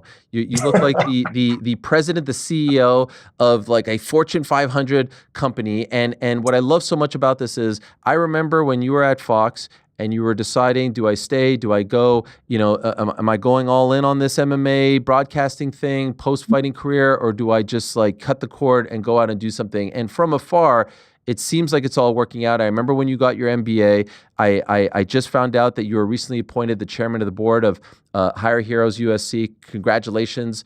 And I'd love to ask you about, what you're doing with them. In addition to that, correct me if I'm wrong, CEO of Hunt Military Communities. And so I'm probably missing a couple things, and please let me know if I am. But what is the day job now? Like, what's the day-to-day? What is occupying most of your time? Sure. Yeah. No, so I'm the CEO of Hunt Military Communities. We're the largest military housing provider in the country. We've got a portfolio of about 60,000 homes that span from our largest density, which is in Honolulu, through the Pacific Northwest to Florida to Boston, and throughout the Midwest as well, which is really interesting. And that opportunity really was. Really allowed me to combine my private equity background with my affinity for the military, which is great. And me taking on and becoming the chairman of Hire Heroes USA, which that is the nonprofit that I was running while I was fighting. And that was my day job, in between fighting in the cage. It's really cool in that their mission is to help military service members and military spouses get jobs post their military career. In my current role, just last year, we actually hired over 100 military veterans and over 100 military spouses. And so it's really cool that, the things I'm into now can really combine a number of my different passions. And so it did all work out. I still remember my broadcast career very fondly, and there are a tremendous amount of skills that I pull from that background in my current role, right? So much of being a CEO is about communication, and can my communication influence the behavior and the things that my teams do so that we could accomplish our larger goals and ultimately serve the residents and the families that live in our communities. And so I still draw on that an awful lot, still reminisce and think about how much easier that job was relative to the one that I have now. And so do you remember the date of your last event that you called? Oh, I do not. I think it was 2017 though. And it was tough. I mean, it was like leaving a family, because as you know, right, you get so close to that production crew that you travel with all the time. But for me, it was really challenging in that my children were starting to have events every single weekend, and I was gone 2 to 3 weekends a month. And so it was really a decision on, okay, number one, do I want to be present for all these memories as a father? And number two, do I want to be a broadcaster or do I want to run companies? And for me, the absence of a leadership opportunity in my life really helped aid that decision, along with not wanting to miss all those moments with my kids, which is really challenging for broadcasters.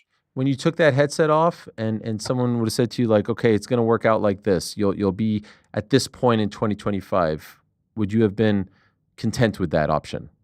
Oh, absolutely. I miss it no different than I miss being a Marine Corps officer, no different than I miss very much that walk to the cage and the ability to compete in an octagon. But what I get to do now, I mean, the team of people that I work with, they're incredible, and their passion to serve these military families is beyond anything you can truly measure. And so it's a really inspiring place to be, where you get to lead them and try to find different ways of providing better service to making these military communities more financially viable so that you can reinvest back in them. And we've got an obligation to obviously provide communities for today's military, but we also have to provide it, 30 years from now as well, which means that the strategies with which you do that so you could ultimately sustain and reinvest back in them are very, very complicated. And it's been tremendously challenging, but also really probably some of the best work of my career to do that with these folks and really improve how we're doing that. And obviously my affinity for the military, as you know, right, runs really, really deep. So it keeps me well connected to them. And so, yeah, I'm really satisfied with the decision. No complaints. One of my favorite Brian Stann moments, a moment that I'll never forget, Memorial Day weekend card, when you beat Jorge Santiago, you in the middle of the cage, down on your knees, a very emotional moment. So I almost struggle saying favorite, but just like when I think of you, I think of that moment. It's one of the first that comes to mind. Obviously, the WEC title fight and some of your other great battles, but to me, that's like quintessential Brian Stann. That's what you're all about. Is that a fair one to bring up? it's still a memory that I look back on today. It's just what an incredible opportunity. The funny part was the UFC didn't realize that. Like, I had my agent, asking, hey, schedule him on this card, schedule him on this card. But for me, it was a lot more spiritual and a lot more personal. You just have, there's a lot you deal with after those types of experiences that you're able, fighting for me gave me the opportunity to channel all that energy into something constructive. And so it was really symbolic for me and a chance for me to communicate with colleagues of mine that I had for my military service and use something to maybe bring a little bit more brightness to that day, because it's normally it's a challenging weekend for a lot of service members. And I think we do a better job now of messaging that, and that, hey, look, nobody who's died in service to their country would want us to sit around being sad on that weekend. But definitely an awesome memory for me now. To that point, I saw that you recently gave a speech at the naming of the USS Travis Manion. Can you tell us who Travis was and what he meant to your life, and also I do believe what he meant to your MMA career? Yeah, it's a great question. Thank you for bringing that up. So Travis is one of my closest friends, and when I was in the Marine Corps, he was my first wrestling coach, and we'd finish our training for the day, and we found this little tiny gym inside of our barracks that we would go, and we would just crush each other every night and train what we knew. And he knew a ton of wrestling. I knew a little bit of kickboxing. And he was going to compete mixed martial arts when he got back from his second deployment, which ultimately he never got the opportunity to return to. He was part of a military training team training the Iraqi army, and during an ambush ran out to save one of the Iraqi soldiers and was caught by enemy sniper fire and passed away. And he meant a tremendous amount to me. He was just one of those rare individuals who had an incredible combination of character, tenacity, leadership, and compassion. He just cared so much about the people in his life that he'd run to gunfire, right? He would always be there and stand up for what was right. And so he continues to be an inspiration for me. And it's awesome that in my current role as a CEO of this company, they're one of our partner organizations, the Travis Manion Foundation, and we can bring them and hire heroes into our communities to work with the veterans who live in our communities and provide services to them as well. And so it's been really, really amazing to see how his name has been memorialized, and to have a ship in the fleet named after him represents all the best things, because that is certainly someone you want all your sailors and really warriors across all of our services to emulate. He was just that person, right? And who he died for and what he died for and what it represents is incredible. I know that you've been closely linked to Hire Heroes for a very long time, even dating back to your fighting days. To be named chairman of the board, though, recently, and congratulations once again. What does that entail? What does that mean?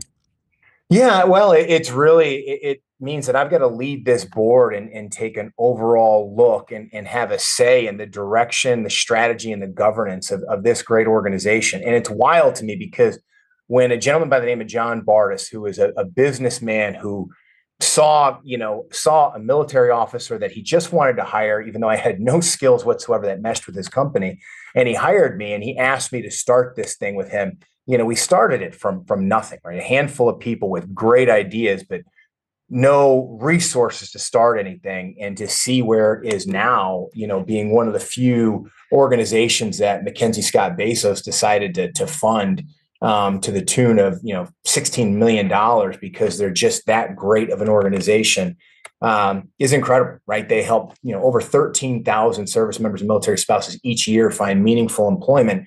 And not just a job, right? They're helping people find jobs where they're starting north of $70,000 a year. So it's an incredible organization and what they do. And for me to be the chair now, after being one of the founders and one of the people that kind of started it and didn't really know what the heck I was doing, is such a full circle event. And so it's both. It's both something that I'm really proud of, but at the same time, it's really humbling, right? Because you've got to be really careful. The decisions you make are really important. And so I've got to lean on the fellow board members and the organization's executive officers to make the right decisions. But we've got a great team, and it's hard to mess something up that is as good as they are. I remember post-fighting, when you were doing a lot of the TV work, John Anik always used to call you the greatest living American. And there was this sort of like joking push for you to run for office. It does, and probably because you're not, in our little world anymore, so it doesn't come up as much. But I still, in the back of my mind, wonder if this is going to happen. Have you thought of this a little more? Is there anything you could tell us about a potential run for office?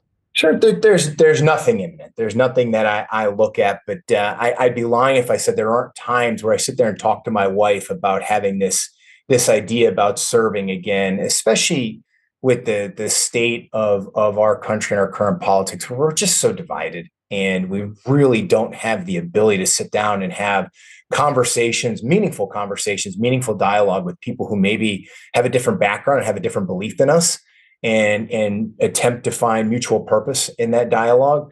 So that gets very frustrating. But, in my current role, I've got to work, with members on Capitol Hill pretty often. And so I see a little bit behind the veil, and that leads me to not want to do that in my career. And, shortly after speaking about using my broadcasting career, shortly after taking this role, I had to testify in front of Congress when they had questions about our industry. So I definitely get a lot of exposure to that world. There are times where I think about it, but there's nothing in my near term. I'm really happy with the people I work with, the mission that we have, and we've got a lot of unfinished business as we continue to grow this company and continuously improve how we deliver goods and services to our customers. Have you ever been close? Have you ever seriously made a push towards it? I had a group meet with me several years ago, and they were interested in me either running for Congress or Senate. It was just a preliminary conversation on gauging whether or not I was interested, and if it was a strategy worth looking into. But that's really as far as it was. One lunchtime conversation, and that's it. And so, no, outside of that, there's been nothing else. The last time we spoke was about 3 years ago, amazingly. Time is flying. And I remember you telling me about PFL kind of gauging your interest, whether or not you wanted to work with them, and you respectfully declined, and obviously things are working out great. I'm wondering, since then, has anyone knocked on your door in the MMA world? Has PFL knocked you? Lord knows they could use you. I would say that, unequivocally right now. Has anyone tried to do that in recent years? No. I don't think it's necessarily that I burnt that bridge. I just think that they realized that wasn't for me. It was, I was leaving broadcasting, and I wasn't sure if that was the right move, right? The UFC was phenomenal to me and treated me really well. And I was having conversations with them about whether or not we could do a long-term contract and trying to really decipher whether that's what I wanted to do long-term. Is this what I want my career to be in? And that was right when I got accepted to go to Kellogg. And then I got a job offer from Cerberus Capital, a private equity firm out of New York, to work in one of their portfolio companies. So it was comparing those opportunities and looking at the PFL. I just didn't have a strong belief in their balance sheet and their capitalization and their long-term direction with the tournament format. And, it was tough because I had such close affinity and real bonds with people at the UFC that taking that opportunity as well would feel different for me, right? Because I had been treated so well on the production side of the UFC. So no second thoughts about that whatsoever, but there's never been anybody else to reach out since then. And there haven't been a ton of players pop up. We had this GFL thing recently, which seems to be DOA. Can I ask, from your perspective, outside looking in now, I said recently that the MMA business industry is in a recession. Not talking about the UFC. The UFC, obviously, the brand is on fire. Their gates are high. Their ticket sales are high. All that stuff. But I just feel the sport as a whole, other promotions aren't as visible here in America, not having as much success. What do you make of the current state of the industry? I think the barriers to entry are massive. Right, the success of the UFC, the growth of their brand are just so big. So if you're going to try and enter into this market and compete directly with them, I think it's a real mistake, and I think that it's going to be a hard business model to get investors in because there's just better investment opportunities out there, and there's just been a string of failures. If I were on the outside looking in at this business and where the opportunity is, I think there's actually opportunity more at the feeder level. Right. We've seen the Bellators, the Strike Forces, and they try to come in, and it's almost like they come in almost like the age. They're going to go get the stars that have aged out of the UFC, grab them at the end of their career, and try to wring them out of all the viewership that they can draw off some of your more aged stars. And that doesn't work long term. But I think if there's any opportunity in the sport, I think it's really to help fighters train, build a name, and get good before they go to the UFC. I think that's where the opportunities are. And I think that the UFC has done a darn good job using their Fight Pass streaming network for the LFAs and some of the other promotions that are out there. I know Anthony Pettis got a promotion, but I think there's opportunity there. But trying to enter right now big in a primary market, you know, where you're going to try and put together fights and say you've got the best fighters in the world, I'd have a really hard time wanting to invest my money in it. That's for sure. All right. So speaking of the UFC specifically, who or what do you like right now? Is there a guy or gal that you really like, or a fight that you really like? What about the UFC has piqued your interest right now? Yeah, you know, one of the number one things that piqued my interest is the talent of all of these athletes, where I could be watching a card and it's the undercard, and I don't know who these fighters are because I don't have the time to dive into it as much. And their level of ability, their knowledge, and the well-roundedness of their skill set just blows me away all the time, especially the closer you get to the 155-pound, that lightweight weight class. I mean, the talent level in those weight classes is just through the roof. That jumps off the page. These athletes are so good and so skilled now beyond where we were. And I think that it's just going to continue to grow. The sport is attracting a higher caliber athlete than we used to now. And that makes the product more fun to watch. And while some people will say, as you guys were discussing earlier, look, these cards aren't as stacked as they used to be. They may not be selling as many tickets. You know, I think there's a market there, and they're always the UFC is going to do really well to find equilibrium, but you can throw on any card now. And this is why the content value has continued to go up through the roof. It doesn't matter the name of the fighters. You could end up watching an incredible bout between two people you've never seen before, and it could be on the undercard, and it ends up being the best fight of the night. And I think that people that aren't mainstream MMA fans, that's what they love about the product. If I'm in a room of people and we're gathering on the weekend after one of our kids' games and the UFC's on, they're going to put it on, and they're not watching it for a specific fighter. They're watching it for any of these athletes, knowing that, man, this product could have an incredible fight at any time with any matchup that they might have. You're a PA guy. One of the big stories this week has been centered around Pennsylvania's own Bo Nickel. Are you following all of this? Are you aware of all of this? And do you think he has what it takes to bounce back from what he's experienced this week? Absolutely. I think that things like what just happened are either the best or the worst thing that's ever happened to Bo Nickel, right? If he'll look back on his career and he'll know that this was a defining point, and whether it's a positive or a negative will really depend on him. But if I look at his competitive background, I would put my money on this being something that just makes the fire burn even greater inside of him. He's a phenomenal athlete with tremendous success in combat sports.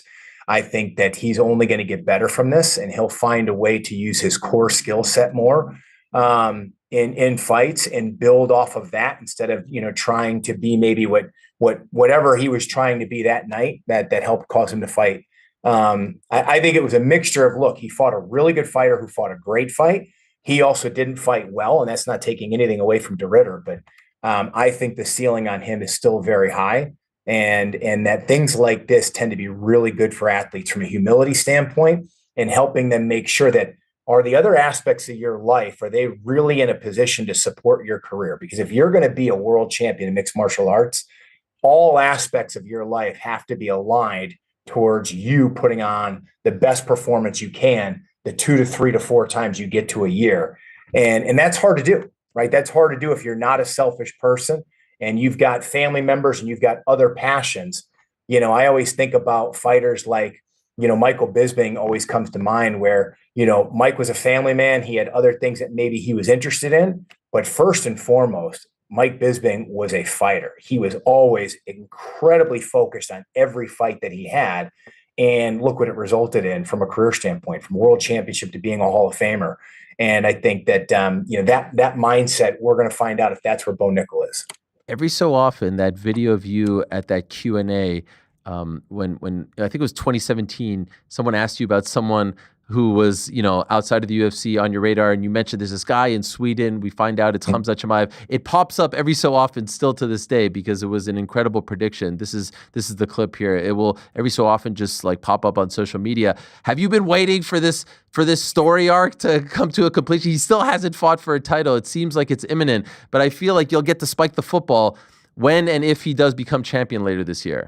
I I don't know. He's had some really bad luck from what I understand, but I was talking to so many athletes. Just for every single fight that I called, I would talk to the fighter. I would talk to their coaches. If they would allow me, I'd talk to their manager. And while they were cutting weight, I'd talk to anybody who was around them, sometimes family members. So you would get information coming from all sources, and you would hear about all these up and comers. So I had to get lucky once, as much as I was running my mouth, whether it was press conferences, television, podcasts, whatever it was. And I think I got lucky that time, and I'm lucky somebody remembered it. And now that video keeps resurfacing and makes me sound smarter. Before I let you go, I'd love to ask you about your old teammate. There aren't a ton of them left, but there is one named John Jones who is still around. If you were him, what do you do? Do you take this last fight against Tom, or do you get out of the game with the perfect record? I think if I'm him, I take the fight, but that's easy for me to say because I'm not. I have no idea what's going on in his personal life. And I knew him when he was very young. And one thing that always stood out to me is he was always very responsible with his money. He saved his money, which is not something a lot of fighters do. So he's probably in a really good financial position. But until I see him actually lose a fight, right? I think it's very hard to bet against him, even against somebody as young and as hungry as Tom Aspinall. But as we know in this sport, everybody has their time. But I don't think anything changes his legacy in terms of being the best, ever to do this, regardless of the outcome of that fight. But when I see those two athletes, you could absolutely see a path to victory for John Jones, and one where he could be standing there again, looking at all of us and laughing at any one of us who doubted him, because he's just that good. And I think the thing that makes him most unique, having fought on a couple of fight cards for him, is even guys as great as George St. Pierre, the level of anxiety GSP would get before he made that walk was insurmountable, to the point where he didn't really like it. There were times when Cowboy Cerrone would say he absolutely hated fighting. He just loved the training. When you see John Jones in a locker room before he's fighting, right, he looks like a kid who's getting ready to play a middle school basketball game. Like, he's genuinely excited to walk out there in the octagon and destroy the person in front of him. There's never a single doubt in his mind as to what he's going to do in there. I've never seen another fighter mentally like that. In all the times that I fought and all the times that I called fights, never seen somebody with that level of mentality and that little anxiety before they walked into the octagon. Part of the reason why I think a lot of people consider him the greatest of all time. This has brought me so much joy. Brian, I miss you. We miss you. But I'm so happy that you are enjoying this great success. It's a beautiful thing to see. And man, I think back on those days covering you and then getting to work with you with such great fondness. Like, it was just so much fun being your colleague. Not to say that we don't chat from time to time, but it's just being reminded of how great of a person you are, how great of a speaker you are, how great of a representative for this sport and this country you are. It's lovely. It's really lovely to reconnect with you. And for those that want to learn more about Hire Heroes or see if they can help out in any way, where can they go and do that? Sure. Yeah, they can go to hireheroesusa.org. Especially if you're a service member out there, you're a military veteran, you're a military spouse, and you're struggling to find work right now. They will assign you to one person, one career coach who will walk you through every step of the process, from resume to interviewing to job placement. They just do some phenomenal work. So thank you for giving me the opportunity to say that. You're the man, Brian. Thank you so much. Good luck with what you're doing with Hunt Military Communities as well. And keep in touch, all right? Don't forget about us, because when you do eventually, run for president and win, I just want to say that I know the president. A lot of people these days say they know the president, but I want to know Brian Stann, the president. That's the guy that I'm waiting on. You got it. Deal. Ariel, thanks so much for having me on, buddy. It's great to see you. Yes, same here. There he is, the great Brian Stann, the All-American, a Silver Star recipient in the U.S. Marines, retired at just 32 years young, then, of course, worked for Fox as a commentator. His last fight was in 2013. It's been 12 years since that fight against Vanderlei Silva at the Saitama Super Arena, former WEC light heavyweight champion. If you're one of the newer fans, just look him up. Look up who he is, what he stands for, what he represents. And he was such a great commentator. And most importantly, and I had this experience with the vast majority, if not all, such a great teammate. He was a teammate after, when we were both working for Fox. So you would be at events, you would be on the road, and he is who he appears to be. And yeah, that's the best thing you could say about Brian Stann. So really, really appreciate him coming on. It was great to catch up with him. In a moment, we're going to be joined by the great Sean Waltman, but a bit of breaking news here, my friends. A tweet here that has caught fire from one Alex Poatan Pereira. He tweeted this just a few minutes ago, 30 or so to be exact. I always answered the UFC's calls, but if they want to play with me, we can do that.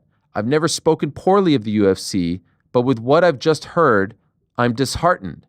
I've always had thoughts of not fighting anymore, and after what was just relayed to me, this may be the start. Now, after getting this, I did reach out to his team, not saying anyone specific, but one of the texts was read. I see that. I got a facepalm text back from someone else. I'm not really sure what it all means. I was kind of half waiting for the tweet to be deleted because he doesn't really tweet like that, does he? But it appears to be a thing. And I'm not really sure what it's referring to, obviously. Obviously, we've heard of the rumors of him fighting in August. He told us about that being a plan as well coming up. But when you consider what this man has done, when you consider what this man has meant to the UFC just almost exactly a year ago, taking that International Fight Week opportunity on extremely short notice while being in Australia, who knows? I mean, he fought 3 times in the span of 6 months, turned around and fought in March as well. So that was 4 fights in the span of 11 months. Was as sure of a thing that the UFC had on its roster as far as the last couple of years are concerned. Curious to know what he is referring to here. I don't think that there is a subsequent tweet, but this is alarming, to say the least, from Alex Poatan Pereira. Let me just click on his name here and see if there's anything else. A reply. Sometimes you got to go to that reply. No, nothing. And if you look at the kinds of tweets, like he's not a big just a text guy, you know? There's usually pictures, there's a video, one of him and Ilya. Yeah, this is surprising. Alex Poatan Pereira, 36 minutes ago. What do we think he's referring to? Did they not want to pay him? Did they not offer? I don't know. Interesting. All right. Let us move along, and maybe they'll update us, or maybe he'll update us,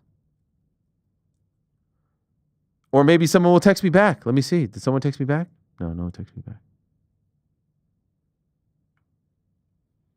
We'll keep an eye on it.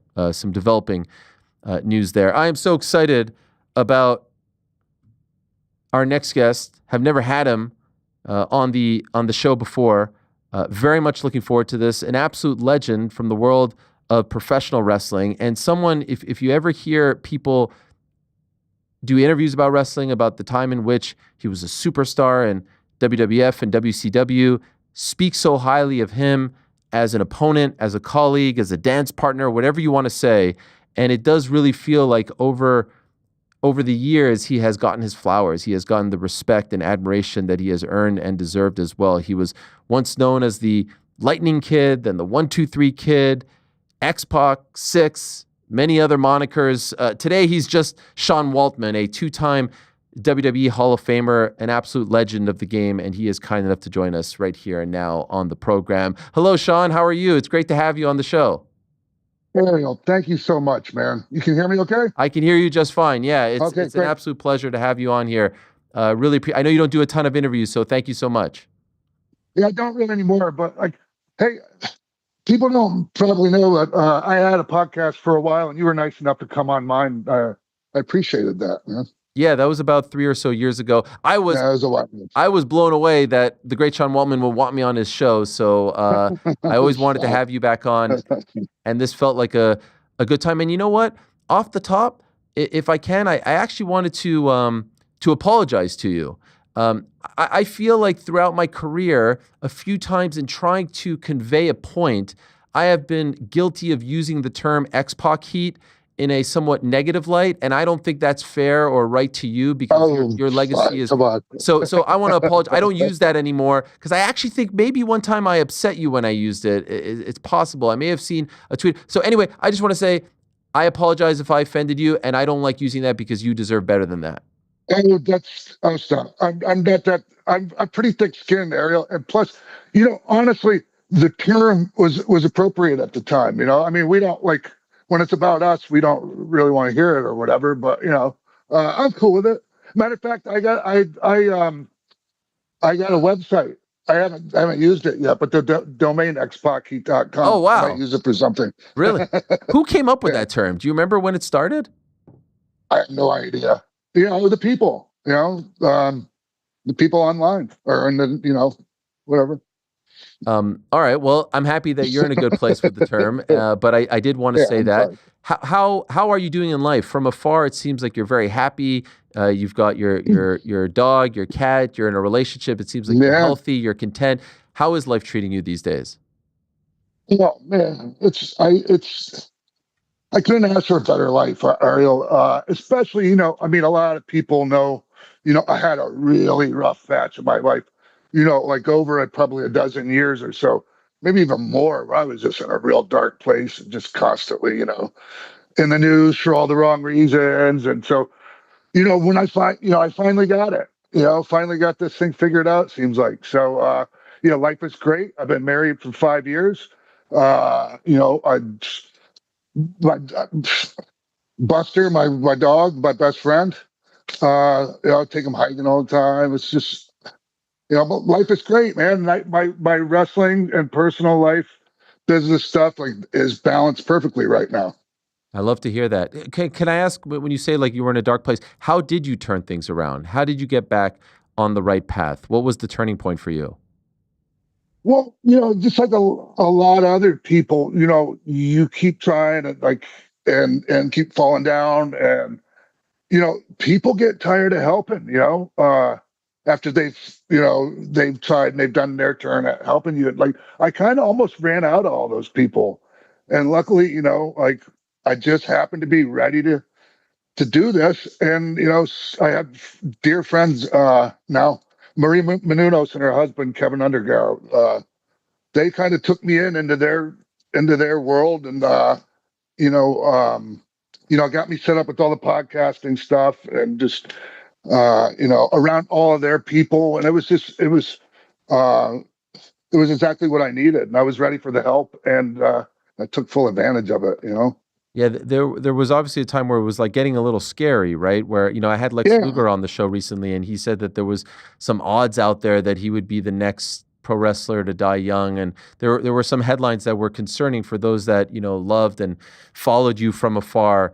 And so, for you to be in this state in 2025, all these years later, perhaps there's a part of you that is a little surprised if you take yourself, back to those days, right? That you were able to make it, because a lot of guys, as you know, don't.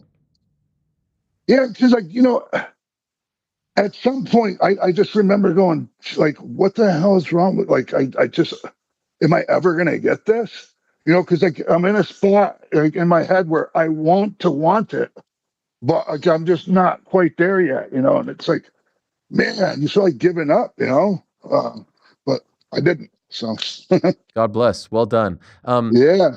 And as far as your relationship with pro wrestling now, we just saw you recently on TNA. You showed up at TNA Rebellion, which was a great spot. It was great to see you back in there, looking good, moving well. Thanks. Was that a one-off with TNA? Obviously, we know about your history with them, some 20 or so years ago. But was that just a one-off with them, or are there more dates to come? Those kids I did that segment with, the Rascals, Trey and Zach. And they have another guy, but he's in WWE, NXT, Wesley. Anyways, they idolized me. Their gear, they would have their gear inspired by mine, and just really good kids. And I knew that TNA was going to be here having a pay-per-view, and so I just hit Tommy Dreamer up in a DM, and I said, hey, if you guys wanted me to do something with the Rascals, I would be happy to do it. And so they came up with that, and I loved it. Man, I had a great time. It felt good. Are there plans to do more with them? Nah, that was it. You know, they were in town, and I just, you know, want to give a little rub to the Rascals, and you know, get in there and you know, let people see I could still move around pretty good. You know, because it's tough when you see your heroes, you know, and people you idolize, and they're not getting around good. You know, like you know, walking on a cane, and eventually I'll probably get to that point. But you know, I just wanted people to see me. You know, get a little nostalgia, but like happy, you know, see me moving around good. How is your body doing these days? It's pretty good, man. I mean, I'm beat up. I got, you know, torn pec, 2 torn bi, like a bunch of stuff, but I feel great. I walk around like, you know, I don't, you know, got a little bit of arthritis here and there, but I have no right to feel as good as I do, Ariel, for all the, you know, damage I did to myself. So you're 52 now, right? And you look good in the ring. Afterwards, was there any part of you saying like, I got one more in me. I could do this?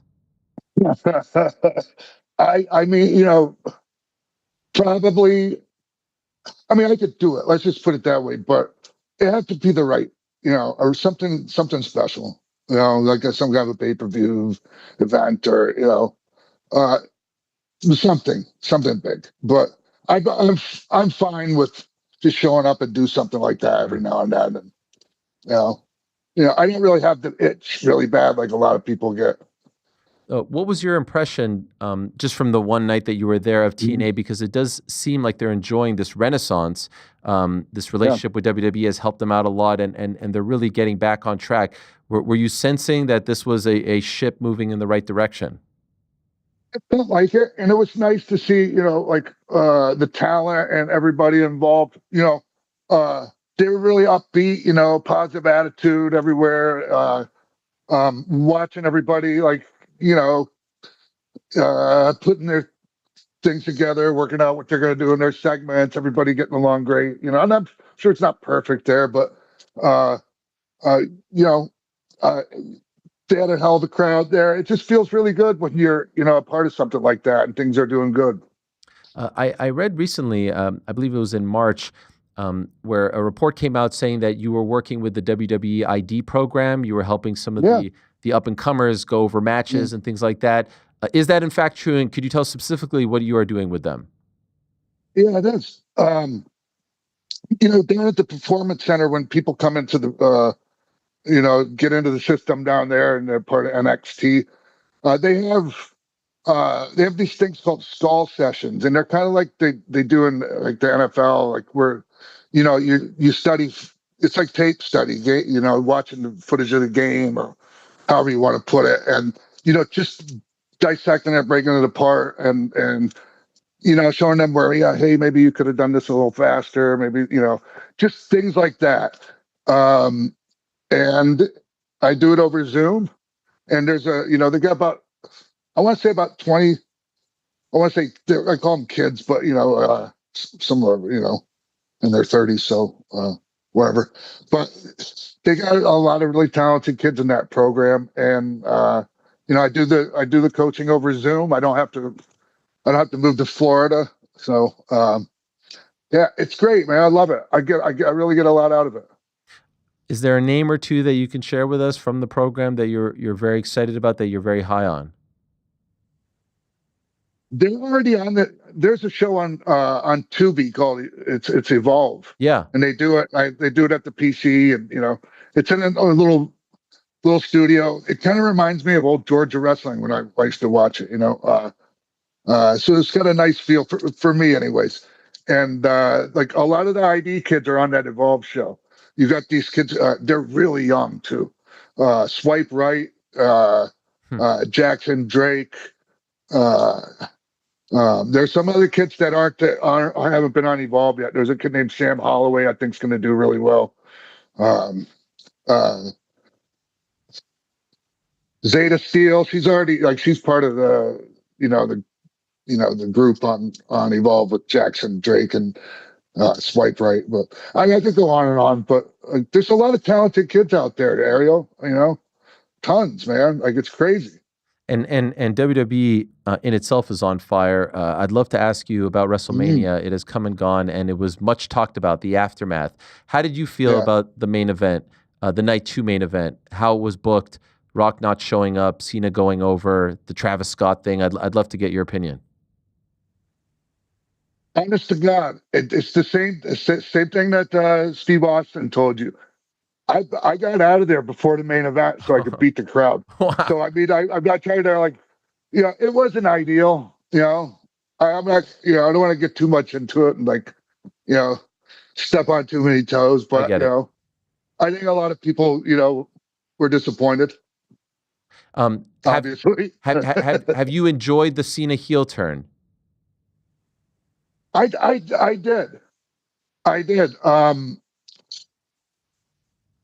I honestly, I never thought it would happen, Ariel. I mean, I thought he was going to retire, and like, I mean, it just never seemed like something he was going to do. Right. So, I mean, I guess we can nitpick and dissect it, and talk about whatever we want as far as what they could do better or whatever. But that's the fun. That's the fun. The Monday morning quarterback. Yeah. What did you prefer, heel or face, for yourself? I liked it. I liked them both a lot. Honestly, man, there were times though, like as a heel, where I got to be a lot because, just like when you're a baby face and they're cheering you and you get all that positive, energy coming your way, it feels great. And like, man, if you don't watch it, like that's real negativity coming at you, especially at me back then. Like, I mean, it was before the X-Pac Heat thing where Ariel, they hated my guts over that Kane stuff. When I turned on Kane and like then took his girlfriend, I mean, legit people are still hot about that. So I mean, it was a lot, man. It was a lot, and you don't hear people talk about that kind of thing that much. So I was really good at being a heel. It just that can get to you sometimes. Did it ever get uncomfortable? Like when you say it was a lot, did it ever like cross over to where you're in the airport, you're at a restaurant, and people are taking it too seriously? Yeah, and I didn't have I got a specific incident. There was something online, like on Twitter, about how bad Philly sports fans can be. Like there was some incident where they were like messing with a woman and calling her bad name or whatever. Philly sports fans were in the news, and somebody else brought this up. And I had told the story before. I was leaving. I was coming out of the tunnel there with. I had my kids and my wife with me, and the people, Ariel, they started. I mean, the stuff they were saying to me in front of my kids, it triggered me. I blew a gasket. I hopped over the fence, and like they all scattered. And I was like, dude, I'm glad. Like they, I mean, I don't know what the hell I was thinking. Luckily, they were scared because I mean, it could have been bad. Wow. But wow. Anyways, yeah, that happened. Damn. And yeah, people remember it. Yes. Yeah, that was pretty stupid. Crazy enough, it was just brought to my attention this morning, and it wasn't really the reason why I wanted to have you on, but the timing is amazing. 32 years ago next week, anniversary of you defeating Razor Ramon as 1-2-3 Kid on Monday Night Raw. May 17th. 32. Isn't that wild? 32 years. I'm just blown away. Like, I mean, I know we all talk about how fast time flies and everything, but I mean, it's just like that, man. It's all behind us. And that's the most important moment in my entire career. And there's not even a close second, Ariel. And like easily like one top 3 most important moments of my life, as far as I'm concerned. Yeah. When you look at these photos, like what comes to mind? What are the emotions? What are the feelings? Like that one there in particular, the 69 position. Yeah. Anyways, I just so grateful to Scott, and you hate to say like you take somebody for granted, especially one of your best friends, like a brother, but like I did. like his brilliance and just like he's gone and like all of that's gone now. Like you can't like, like just as far as I'm concerned, he was the smartest guy in the car of the five of us. I mean, Wow. there might be somebody might dispute that, but that's how I felt. Like he was just brilliant, man. There's just not too many people in his league when it comes to that. There's a book that's coming out in June called Say Hello to the Bad Guys. It's actually written by a very good friend of mine, Mark Ramundi, who works for ESPN, I believe. Oh, yeah. Yeah, he spoke to you a couple of times. I'm just about done. I'm like 85% done, and I've enjoyed it immensely.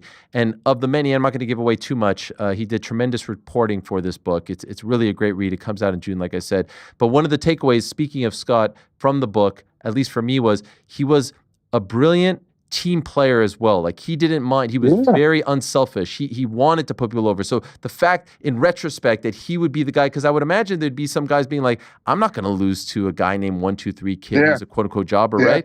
To the best of your knowledge, did he resist this at all? Did he push back on this idea? Not at all. It was actually the other way around. As soon as, Scott, got to be at a point where he's a heel and he's doing everything, right. As far as he's not trying to be a baby face, but he's just, people just loved him, and they couldn't wait. They were going to turn him on their own. So Vince saw that and, he wanted to, solve that problem, if you want to call it a problem. And, this was a great way to bring me in, introduce me and turn Razor Ramon babyface. And, I'm thankfully I did my part. Like I was able to deliver on my part and take full advantage of that opportunity, man. Because that's about the best way I can. Well, let me just say this. Usually back then, this, Ariel, when they would introduce a new star, like it would just be the same old thing, right? Some vignettes and then some squash matches on TV, and then it's like go out there, get over. This is what I got, right? That was my introduction. Unbelievable, man. Can I ask? Unbelievable. I love the behind the scenes stories. What do you remember from that day? Like when they told you this was happening, the feelings backstage, the nerves, if there were any. You're at Hammerstein Ballroom in New York City. What could you tell us about that day that you remember? Well, I was the one with all the nerves. I'm there bright and early, before just about anybody else was there. And the rest of the crew, they were coming in from out here on the West Coast. They took a red eye in, right from the red eye come right to the Manhattan Center. So everybody's dead. Everybody's just dead tired, Scott comes in and I'm all like happy. I got all these ideas, and I'm ready to share them with him. And, he just like looks over at Pat and he goes, Pat, what do you want me to do with him with this? And he goes, just beat the shit out of him and, I move on something and he gets you with something quick, And I said, moonsault. He goes, yeah, okay. And that was it, man. Wow. Yeah. So that's basically it. And Scott loved it. He loved the whole idea. Vince was even surprised that, when he was laying this whole idea out, he goes, yeah, we got this kid. He's 150 pounds soaking wet. And immediately Scott said, Lightning Kid? And Vince was like, you know him? And he goes, yeah, he's great, So anyways. At the time, correct me if I'm wrong, you got, we obviously know about the clique and whatnot years later, but you weren't like best of friends back then, right? Not at all. Wow. No, I didn't even know him. There was a little bit of a connection because I would hang out with Kurt Hennig. Like back in Minneapolis, we would all get together at the world famous The Gym in Plymouth. It was at the Road Warrior Zone, and started and like everybody trained there, Ariel. Like it was just the place to go, you could walk in there, Jesse Ventura be in there, and Wayne Bloom and Barry Darcy, just like all these guys, So I was in heaven, man, going there and just being around everybody and all these guys I looked up to. But Kurt was one of the guys that, his mentality was to help out the younger guys, big into that, passing on the knowledge and everything. And, so we hung out a lot and he was just really good to me. Matter of fact, Kurt, I was after my tryout, the day after WrestleMania, I'm standing outside Vince's office, like waiting just to get like, Vince walk out and even just get eye contact with him or whatever, And Kurt walks up and he goes, "You want a job here?" And I was like, "Yeah, obviously." And he walked into the Vince's office and then walked back out, and Vince walks out, comes up, shakes my hand, and I was like, Wow. So I don't know if Kurt actually said anything, but But he was the one. So he's the one that deserves the credit that got you in. Well, I mean, I would like to think my talent got me in. Sure. That kind of stuff didn't help, right? Or didn't hurt, right? I love that. Yeah. I absolutely love that. Are you surprised that no one's tried to recreate that moment? And maybe they have, but it's just obviously not worked the same way. Why is this remembered so fondly 32 years later? And there's been so many matches, so many opportunities, but it's never happened quite the same. There have been times like they try to do something with Barry Horowitz and different people. Like I don't know, man. It was just that one hit just right, and like it had really not. I mean, I don't think it had ever really been done, especially on on that grand stage. Like there's been upset wins like the Mulkey brothers and Georgia when I was a kid, stuff like that. But I don't know. It was just who it was that got beat, like how it happened, how he sold it, like just. And then I just think after that, I think it was, anytime there was going to be an upset, I think it was compared to that, Oh my God. It's the most famous one of all time. No doubt about it. I think so. Absolutely. Yeah, I think so.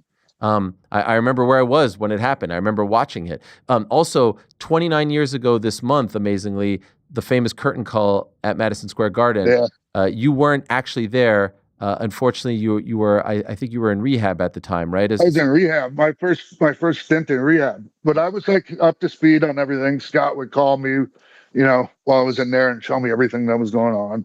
Did they tell you beforehand that they were going to do this? Were you aware that this was happening later that night?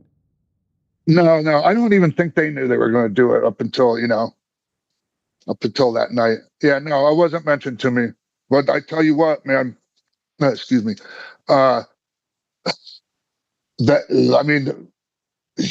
When Scott called me afterwards, I mean, he told me, like it was pretty heavy, and that, it was like he knew it was a big deal. Like, but they were gone, they were going to be gone. And not really anything you could do to them. Right. Even though Vince Paul got the brunt of everything. Vince kind of gave them the blessing, right? Beforehand. But then once like the fallout happened and like all the boys like, came down on Vince, I was like, I can understand him going, well, I mean, I know I said you could do it, but I didn't know you meant that, type of thing.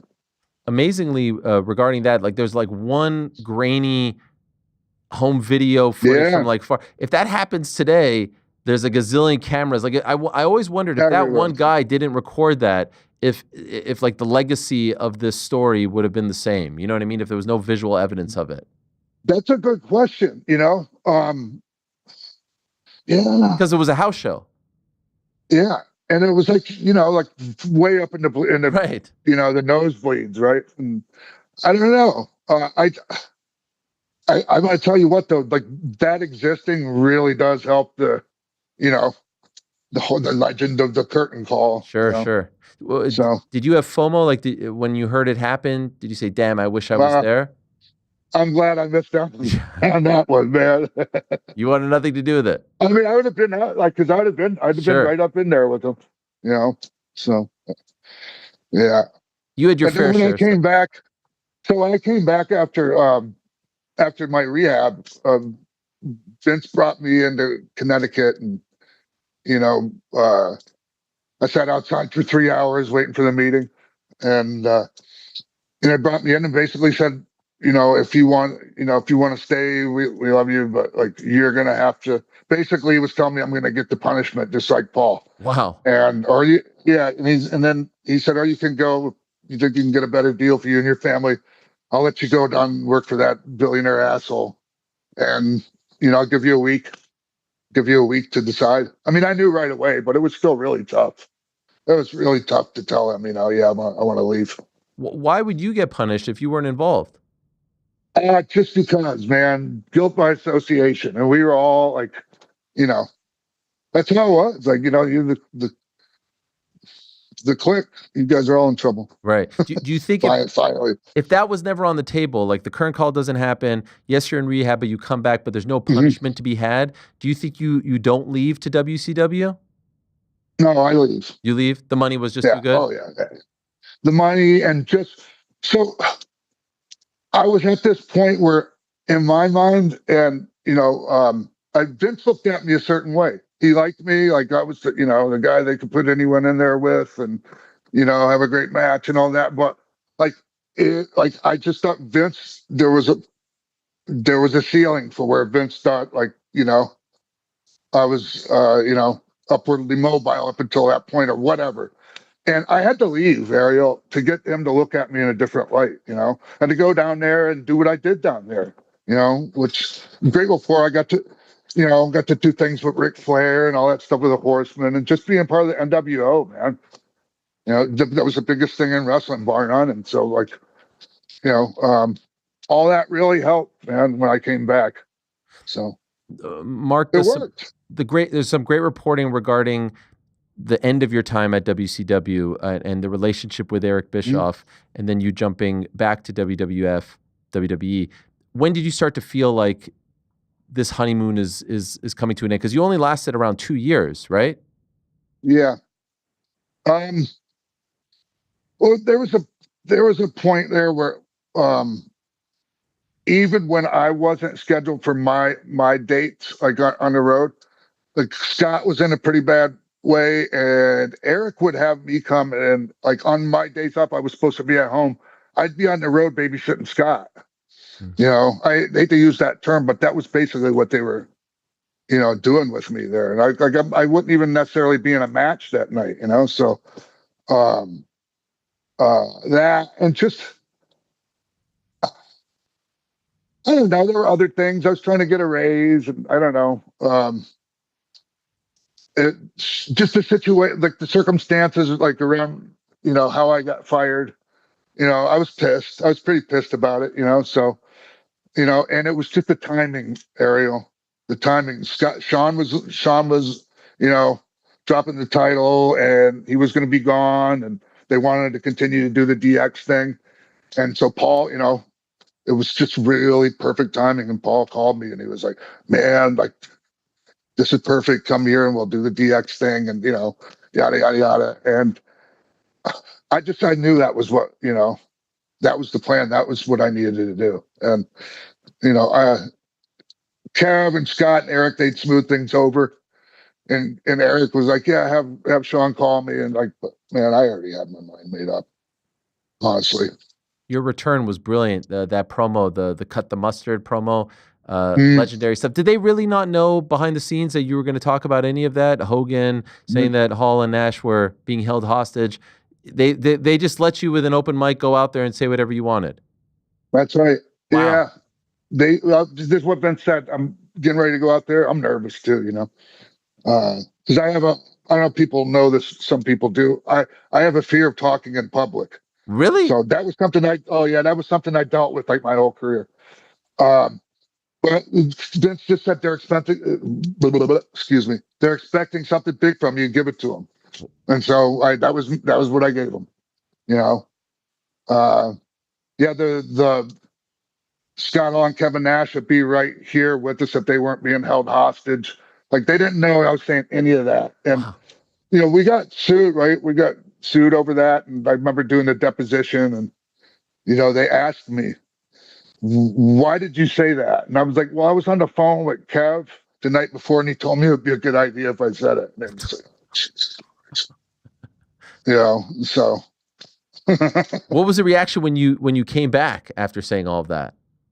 Oh yeah, I got the whole, you know, Vince gave me the big, you know. Oh, he liked it. Thumbs up. Oh yeah. And how did the lawsuit end up? Did he get dismissed? Nothing. Yeah. Amazing. Yeah, nothing. And like, you know, there's like clickbait headlines where, you know, X-Pac got sued. I was named in the suit. Like, it wasn't just me out like on an island all by myself getting sued and have to defend against the big, you know, WCW. Right. I was taken care of. I was saying at the top of the show that a lot of kids in the 90s, including myself, got in trouble at school for doing the crotch chop. But one thing I've always wondered, there's the X one, and then there's the one like this, right? Which one do you prefer? Which one are you more a fan of? Because there's two different versions. You know, this is the one, like, I was the one that started doing that.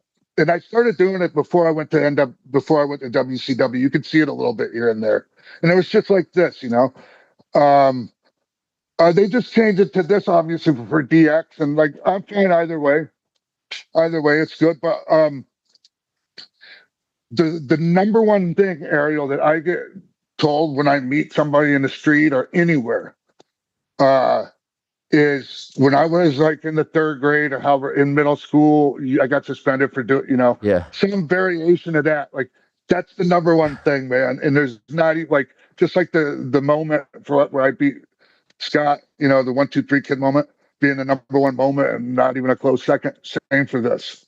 I love it. Same for this. Not even a close second. And it's amazing. Like you'll see like pro athletes doing it now. Joel Embiid was doing it. Like when you see it still being a thing in 2025, what do you think of that? I'm just grateful to have been a part of all that, man. You know, and have left that kind of an impact. On people, that's there's a certain age group there that, like you said, man, they all got suspended in school and everything. And it's just really cool, man, to be remembered. And there's a lot of great wrestlers out there like that work their ass off and for years, man. And even successful, but don't get remembered like that, and so I'm really grateful. You mentioned that your dog's name is Buster. Is that because of the Bronco Buster? No. He came with that name. Yeah. Oh wow. You remember I had Lula, the little dog with the tongue hanging out and everything. Well, when she passed away, I was just devastated. It was like the worst moment of my life, man. I was just done. And I helped rescue dogs. I helped a lady with a dog rescue, and she hit me up and like this dog's in trouble, and there was like this whole social media post, tearjerker, like sad music and everything, and the dog is blind and they need to get him out of the shelter. So I'm like, okay, bring him. It was a mess, man. He was blind, but we got his sight back after like about a month. Taking him to the doctor, we got his sight back, and he was real traumatized. We got like my wife, just amazing at like training dogs, and so she did a lot of work on him, man. He's just the ideal dog now, just happy dog. It's my best friend. It's my best buddy. Do you remember when you came up with the Bronco Buster? Yeah. It was just in WCW, and I used to work with Hakushi. You remember him? Yeah, of course. Yeah, well, he would do that move to me, but without all that, extra stuff that I added to it. And so, he was gone and like wasn't coming back. So I was like, okay, I want to do that because I liked it. I thought it was a nice, simple move. And I was like, but my character, my persona, like, it was right up my alley to add all that stuff. And that got banned in WCW for being lewd and lascivious. Wow. So I had to kind of, And why did you call it Bronco Buster? I didn't. Somebody else started calling it that. Really? Yeah. Do you know why? Yeah. I just because I could, busting a bronco like a horse. Okay, I got it. How? Yeah. It's another legendary part of your career, and I'll let you go in a moment. But I just wanted to ask you. I'm good, man. I appreciate it. You mentioned that chat that we had with Stone Cold last week, and one thing that he said that caught some attention was, I asked him about this documentary series that they're doing where you could see behind the scenes, the creative process. And he said, look, I'm old school. Like, I don't want to know how the magic is done. I'm a Houdini fan. There are certain things. Do you subscribe to that same theory, or do you like that the business is evolving to where we get to see this type of stuff? I don't know, man. It's for me, it's a case by case thing. Sometimes I think it's too much. And like, I haven't seen any of this show they're talking about yet. I haven't even seen the trailer, honestly. So, I mean, there's a good chance I could agree wholeheartedly with Steve, You know, like, I don't know if I would have wanted, as a wrestling fan at a certain point, I would have loved all this stuff, but it changes you forever as a fan.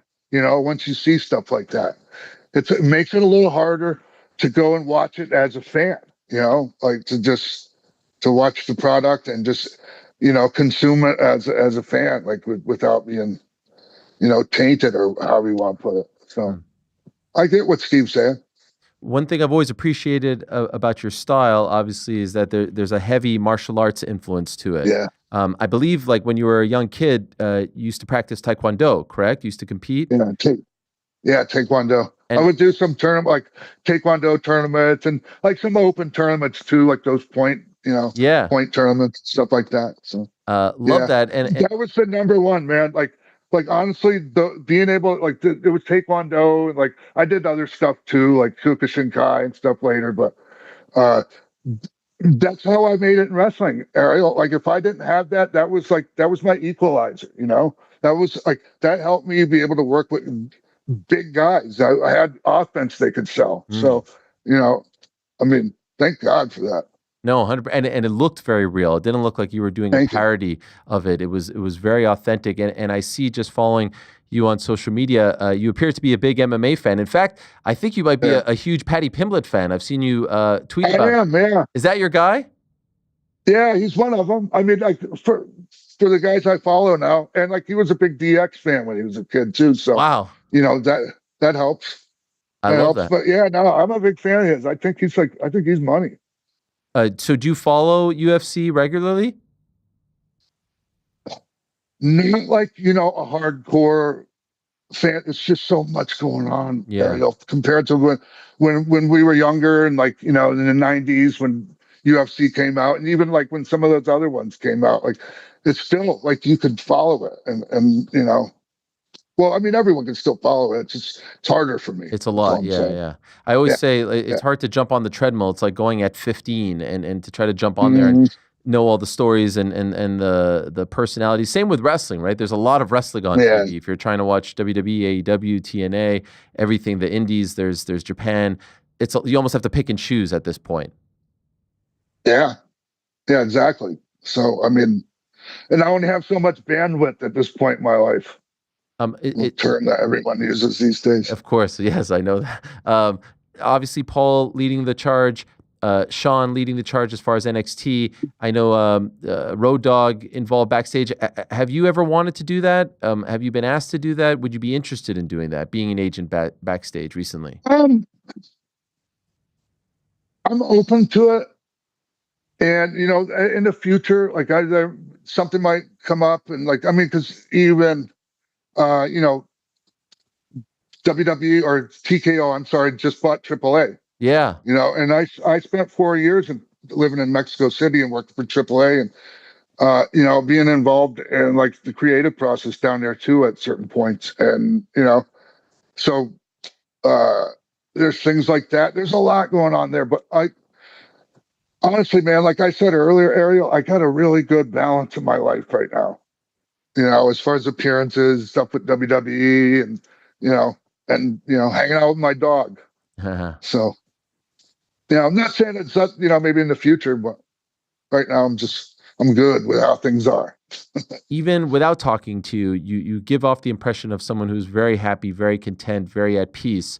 Was there a point where you thought you would never reach this type of happiness, that this was unattainable? Yeah, there was, man. And it's just, because, you know, I used to beat myself up a lot, you know, because I was like, not to get too far into all that, but just, you do things and you fail like people and you disappoint people. And like, you know, when you're messed up, and, you know, like, I think decent, good people, like, it bothers them when they know they damaged other people. And I carried a lot of that around with me for a long time. And like, I've just, you know, in recent years been able to, you know, forgive myself for the, you know, for a lot of that. And it makes it much easier, man. Like, just, yeah, life is so much better. When you go to WrestleMania and you're around, you know, the current wrestlers, the younger generation, do you feel that respect and love from them? Yeah, it's so great. It's great, man. You work your ass off, like all my life, and just walking into WrestleMania, going backstage or whatever, and just like the respect from everyone, top to bottom. Amazing. It means a lot, man. It means a lot to us. Us got when we get a little older. Not that I'm like a old fart or anything, but as we get older, these things mean more. Is there a name or two right now that you're really enjoying their work, that you're really, really high on? That the old you would have loved to, have a feud with? Wow. I'm a big Damian Priest fan. Like, I kind of helped mentor him a little bit, so I'm always going to mention him. Man, there's a lot of guys in there. Jacob Fatu, I'm real high on. Like, I would have had great matches with him. Like, because I was a good David and Goliath guy. I could do that really well. Like for the women, man, like Io Sky's amazing. Bianca Belair, it's just a total package to me, honestly. So, and it's just hard, man, because I don't want to leave a bunch of people out that are amazing and incredibly talented, but they stick out to me. Can I tell you someone who's like under the radar right now, maybe not, certainly not online, who's doing incredible stuff? Karrion Kross. I really love, I don't know if you've seen any for sure. his videos that he's been posting on social. Brilliant. I love when guys just say, you know what, I'm just going to take matters into my own hands. I'm going to try to control my own destiny. Yeah. Maybe I'm not getting the shine or the opportunities on television, but there are other ways to get over. I think he's doing this wonderfully. Yeah, you go, like, if they're not, do what you got to do, man. Like, it reminds me of Matt Cardona when he was doing like Zack Ryder and like doing those little, like, shooting his own angles and like putting stuff online, his own little talk shows or whatever. It's vignettes and everything, getting yourself over. And, I could see a guy like Karrion Kross being frustrated and like feeling like, he's got all this talent, like a hell of a look, and just, hey man, like I'm right here, man. Give him the ball, let him see how far he runs with it. Well, this has been wonderful, Sean. Thank you. I really, really appreciate the time again. I know you don't do a lot of these, so we greatly appreciate it. And I understand you have an appearance this weekend, I think in Lodi, right? Yeah. Lodi Comic-Con in Lodi, yeah. I have a new Funko. Oh, you got a new Funko? Oh, yeah. I waited. I was on them for 5 years for this Funko Pop. Finally, they made one for me. Oh, and man. That's a nice looking one. That's a nice looking one. And I saw there's a new 1-2-3 Kid figurine that came out recently. Figure, Look at that one. Yeah, with the purple. Yeah. That's a tremendous one. Like, look at, man, I'm an old retired dude. Like, I got these kind of things coming out all the time, and I'm just, life is great, So, and I appreciate you having me on your show, Ariel. Of course. I don't do a lot of these because I don't like, getting up in the morning, looking at my phone and seeing X-Pac said this or like. I get it. So I don't do it a lot. It's why I quit doing my show. Oh, really? Okay. Well, I hope you've enjoyed this, and it's meant a lot to us. And it's been like just an absolute pleasure watching you and watching you over the last few years get to this place because it was, like I said, a little scary there. So much love to you. Congratulations on an incredible career. And again, thank you for the time today. Just amazing to see you in this state. It's really, really nice to see. Thank you so much, Ariel. I really appreciate you, man. All right. All the best. Take care. There he is, the great Sean Waltman, formerly known as 1-2-3 Kid, formerly known as X-Pac 6. What a guy, what a legend, and appears to be in great spirits. Had a recent health scare, but all good, it seems like, and love to see that, because there are far too many sad stories, horrible stories in the world of pro wrestling. I once worked on a story for Real Sports about wrestlers dying young, so I'm really happy to see him in this state, because if you look at some of the old headlines from about 10, 12 years ago, no one could have predicted this, including himself. All right, let's move along. Like I said at the top of the show, the UFC is returning to Montreal, my hometown, La Belle Province, for the first time in 10 years. Last week, we had GSP on the show. Of course, no one carried this flag to high heights, to the highest of heights, like GSP did. He was the face of Canadian MMA. But for me, my introduction to the thought that a Canadian could actually do something in this sport, be successful, fight for a belt, be a worldwide global commodity, it was when I saw Montreal's own David the Crow Loiseau compete on the highest stage, that is the UFC. And I've said it before, and I'll say it again, my first favorite fighter. I was aware of MMA, I was aware of the UFC, I watched it, but I didn't have like a guy. You know, we all have that guy, and we all have that first guy. He was my guy.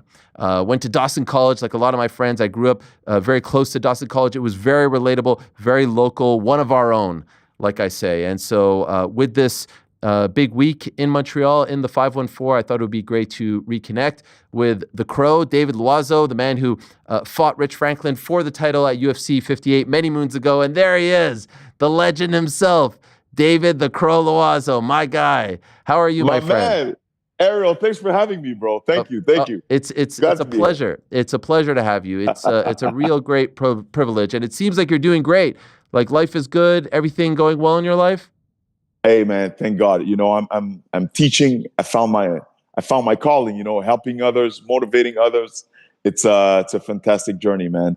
I'm teaching every day. I train every day. I got some projects going on. Finishing up a book. Wow. A self-help book. You're the first one ever that hears about this. Man, I'm just finishing up some stuff, and I love the journey, man. I love the journey. This is great. Where are we right now? What's the name of this place that you're in? This place is called the Crow Training Center. Crow Training Center in Montreal. Yes. This is my gym. I opened my gym in 2014, end of 15. And it's been 10 years, about 10 years. Yeah, man. And the type of people that you're working with, are they regular Joe Schmoes like me, or is it a fight team where you're trying to develop the next UFC stars? Regular Joe Schmoes, and I have I train pro fighters too. Sometimes they come around, but I don't have one fighter that I train, you know, that I'm trying to build or anything like that. But I'll work with anybody. Kids, I have a big kids program. I do self-defense for women, cardio boxing, Muay Thai. I got a good thing going on here. And I'm very happy. Regarding the book, so you say it's a self-help book, not about your career necessarily, but more like motivational? Motivational is like, you know, over the years, you know, like I gathered a lot of information from different coaches, mentors, and psychologists, sports psychologists. So I just put everything in like a toolbox to give out, to help people out, you know, people that deal with anxiety and pressure and all that stuff. And I think it's a great thing to do, because I have so much knowledge, so much experience in the real world, in real life situations that cause me anxiety. So I found ways to deal with it, and now I want to share it. Did you deal with that as a fighter? As a fighter, of course, absolutely. You know, I was an anxious person before fighting. You know what I mean? But martial arts helped me a lot. It helped me a lot to calm it down. But yeah, I've dealt with it 100%. I think most fighters deal with it, but some guys are better at dealing with it than others. You know what I mean? We just had Brian Stann on earlier, and he was talking about how, and GSP has talked to me about this, how he would get sick before his fights. He would get so nervous he would throw up. And then on the other side of that, you'd have someone like John Jones, who he said looked like a guy who was going to play like in a high school basketball game. He was so calm, cool, and collected. Where were you on that spectrum? Were you more like GSP or more like John? Oh, I was like George. Okay.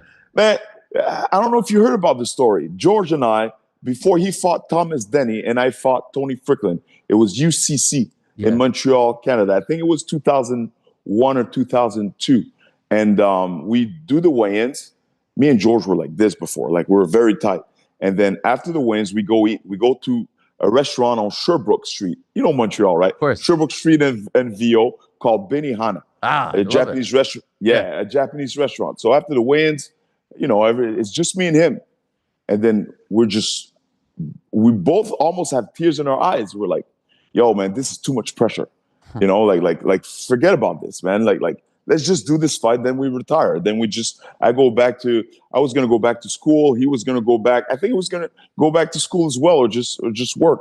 And then, yeah, man, let's just do that fight. And then forget about it. We're done with that. It's too much pressure and we're not making money. What the hell is this? So we finished the fight. Boom. I finished Tony Strickland. He finishes Thomas Denny. So I see him in the locker room. I come back. I'm like, yeah, who's next? Who wants some? And from there, we just went on to do big things in the sport. You know what I mean? That's amazing because the spotlight and the platforms only got bigger from there. And so if you were feeling like that fighting for UCC, how did you deal with it when you were fighting for the belt, fighting for the UFC? I got better and better at dealing with it. That's the thing. I got tools. I was provided with tools to deal with it. Psychologists. I read books. You know what I'm saying? So it's a learning process. It's just like training the body. You know, you learn to train the mind. But you know, obviously, it didn't always work. You know, these techniques and all these things. But I was always able to go forward and fight. I never pulled out of a fight. You never heard, oh, David, you know, he pulled out last minute. I've walked into the cage not 100%, you know, and physically and mentally, but I never backed down. I always walk forward. I always walk the walk, no matter what. You can't. That's one thing you can say about David Loiseau. You know, I may have had some terrible performances, but I always walk the walk. I never backed out. Love that. What is the vibe in the city right now? The UFC's return, first time in 10 years. Does it feel like the UFC is in town? Does it feel as big as it did back in the day? It feels like the UFC's in town. Yes. But as big as back in the day, like when GSP wasn't on the card, no, it's not the same. No, it's not the same. George brought something special. When George fought, it was special, man. You know, the fans, the vibe, the energy. I remember when George rematched Matt Serra, they were screaming, they were chanting GSP in the prelims. Yeah. From the prelims till the main event, GSP. You know, it was great, man. Great vibes. But I'm just glad the sport is back here because, you know, you need something for these up and comers to look up to. You know, like they got to see the dream. They got to see it live. I want these up and coming fighters in Montreal to go to the venue and see the UFC themselves. That, wow, you know, I could do this one day. You know what I mean? Because it's possible. It's possible. It's just that right now, obviously, there's not that much of a platform for the local fighters to. There is one. There's Samurai MMA, but I want something bigger for them. I want something better, something to help them out because there's no stars. We don't have stars. TKO built stars. Yes, they built Loiseau, Cote, GSP, and then from after that, a lot of guys came afterwards. Valérie Letourneau. Yeah. You know what I'm saying? So it started. That's one thing with that TKO did. TKO and UCC, they built Canadian stars. Even the likes of Cyril Gane went to fight for TKO. Absolutely. Not just Canadian. So why do you think that is? You know, even throughout Canada, there was once a time, you know, there was Maximum Fighting Championship, there was Score Fighting Series. Why are there none of these promotions throughout Canada anymore, in your opinion?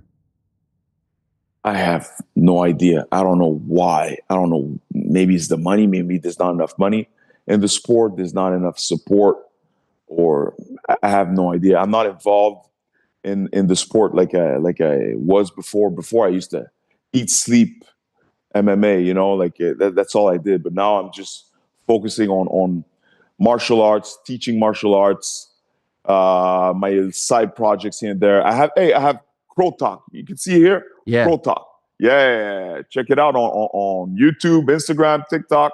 Crow Talk, man. That's your Maybe podcast? I can have you on there. Yeah, that's my podcast. Yes. Now Absolutely. you were doing one with Patrick Cote. This is your own. Yeah. That's my own little thing. That's my little thing. I like it. Yeah. Man, some people hating on me on there because I said that John Jones was the GOAT. Hating on me, yo. Like wow. I said, John Jones not number one. He's number 1, 2, 3, 4, and 5. Like RS1 said. So they're hating on you. Hated. Why? Oh my Why? God. Is it because they're GSP fans and they think he should be the GOAT? No. Because they were comparing him. I was comparing him to Tom Aspinall. And, the Tom Aspinall fans got real upset. Now, why? So I wouldn't be surprised if you would have said GSP is the GOAT. Why is John above him? No. Right, I'm just saying right now. Okay, right but I'm now, saying greatest of all time. Who's the greatest of all time? Oh, to me, to be honest, 100%, George St. Pierre is number one. All right. Yeah, George St. Pierre is number one. Yeah. But I'm talking about like right now. Who's the best right now? Who's the best right now? It's John Jones. It's not even close. You think he beats Tom?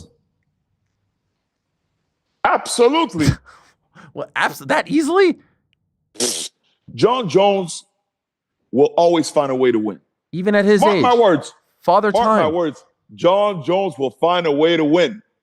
He's man. He's not only super smart, athletic. He's got heart. He's got all the skills. He's got Greg Jackson with him. He's got a solid team. He's got these masterminds with him. John Jones is not stupid. John Jones is taking his time before stepping in there with Aspinall because he's analyzing, he's studying, he's doing his homework. John Jones is a bad man. He's a bad man. But he's smart. He's smart. He's not going to go out there and just please the crowd and okay. They want me to find him in June. Okay, I'll find. No. This is warfare. This is war.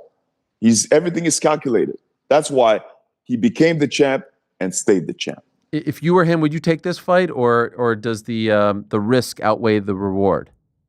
I would take my time. I would do what he's doing. Take your time, John. Take your time. Just do your thing. Just do your thing, man. You think he ends up taking it? I think so. I think so. And if he doesn't, so what? He's still the best. He's still the man. He light heavyweight champ, defended, went up in weight, went up to heavyweight, beat Cyril Gane like very easily. Listen, man. I think he's the one. I think he's the man. You trained with him, right? I've trained with him when he was young. Like I think he had one UFC fight. And you know what, man? You can ask him. Like I showed him back in the day. I showed him the spinning back kick. Oh yeah. Yeah. I saw him giving you props recently. Yeah. John Jones is the man. He's a guy that doesn't forget. A lot of people forget, but he doesn't. He'll shout me out some stuff sometimes and give me my props, man. He's a great dude. In my opinion, still to this day, maybe I'm a little biased, but honestly, I don't think the spinning back kick, flying knee finish against Charles McCarthy is one of the greatest finishing sequences in UFC history. And I was showing it to the guys, some of the newer fans here that work on the show. It was magic. It was absolute magic. If you've never seen it, please go out there, do yourself a favor. It's on YouTube. Do you get there's so many new fans who, let's be honest, they weren't watching back then. Does that bother you? Does it bother you that they don't know what you did, that they don't know what you're about? Hey, there's one of the comments on the John Jones thing that I said that he's number 1, 2, 3, 4, and 5. Some guy said, "Oh, this guy's a casual." And some people call me casual. I'm like, "Oh man, are you crazy?" And then I replied, "Yeah, I casually headlined the UFC 2 times." That is crazy. Does it bother you? No, I mean it is what it is, bro. I'm from the old school, bro. I'm from the old school. It's I wish more people knew about me, but yeah, man, I did what I did, bro. I'm just grateful for the journey, for the opportunity that UFC gave me. I gave my best. I was I did not always deliver. But man, I did my best, and I came from far, Ariel. I came from far, man. I had some stuff that happened to me when I was younger, man. If you would put yourself in my shoes, you'd be like, "Yo, just making it to the UFC, enough. What a blessing! What a blessing." Since you brought it up, can I ask what are you referring to? Oh, I got into a very, very serious car accident when I was 18 years old. In 1998, I don't know if you can see it here. I have a scar on my neck. They took a part of my hip bone. I fractured my spinal cord. It was C5, C7, and man, I was out unconscious for like 2 hours, 3 hours. It was bad, man. It was bad. I had to rebuild for real. Like a lot of people, they lose a fight. They're like, yeah, you got. Let's go back to the drawing board. Yeah, I had to go back to the drawing board of life. You know what I'm saying? I had to, and that caused, man, so much just random panic attacks. And because I was sleeping in the car, and then the driver was speeding and then lost control of the car. Then the car started flipping over, and then I just woke up in the ambulance. Wow. You know what I mean? I woke up in the ambulance. So imagine, like going through that experience, and then you wake up in the ambulance. So obviously you're gonna be it's gonna be hard for you to trust people, to trust life. You're gonna be a little paranoid, and that's why you don't judge others, man. Like, you don't know what people go through. Everybody's in the middle of a war. Be kind. You know what I'm saying? But I was blessed. I was blessed. I survived. I was able to rebuild and become a UFC fighter, a professional UFC fighter. I was able to keep going and keep living my dream, which was to become a pro fighter since I was young, right? So yeah, man, it was tough. It was tough to rebuild. I have like a big plate and 4 screws in my neck. When it gets very humid, it hurts. When it gets very cold, it hurts. It's for years until a few years ago, I would wake up in the middle of the night and, like dreaming of the accident, and we're talking about 1998. Yeah. 1998, you know what I'm saying? And sometimes it's tough to deal with. But man, that's why I gathered so much information I want to share with people. You know what I mean? Like, I want to share with others, because if I could overcome, and find ways to cope with anxiety, I believe anybody could do it. By the way, all these years I've known of you and known you, I never knew that you overcame that. Yeah, I'm very, very private, man. I'm very private. Like if you see my Instagram, it's me at the gym. Yeah. Me, I don't post personal stuff. I'm very private. I'm a private person. And to be honest, the reason why I'm sharing it with you, I'm sharing this story with others, is because I know people are going through a lot of stuff since the pandemic, you know what I'm saying? So I know that I could help, because I've had talks with some students, and I've helped out a lot of people. A lot of people that I've helped out, that I mentored, told me, David, you have to write a book. You have to share this. You're changing my life. You're changing my life. I was down and out, and you brought me back up. So eventually I said, okay. I started taking notes and then writing a little bit here, a little bit there. And it's my calling. It's my calling to motivate, inspire others. So what's going on here? What are you trying to fight Jean Pascal? What's happening here? I saw this on your. What's happening? Listen, I'm minding my own business. I'm with Pat Cote, my boy Pat Cote. Yeah. We're doing an interview promoting, the UFC in town, blah, blah, blah. We're at the 98.5 radio station. And then Jean Pascal calls. Yay, I'm the king of Montreal. I'll take both of you in a boxing match, blah, blah, blah. I said, listen, Jean, Mickey Mouse Jean, I'm not scared of you. I'm not scared. I'll fight you.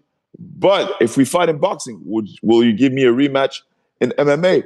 Oh, you see, guys, David is scared. He's already talking about losing.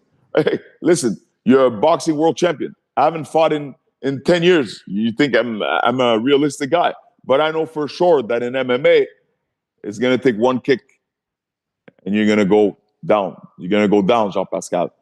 You're going to go down. Is there a beef there between you guys? Or is he just talking smack? He's just talking, man. He's just talking. You guys have kind of been talking about this for a while, right? Back in the day, we were going back and forth on Twitter, on X, a few times. never manifested. But now this guy's, hey man, I was minding my own business. Like I didn't mention him once. Didn't mention him once.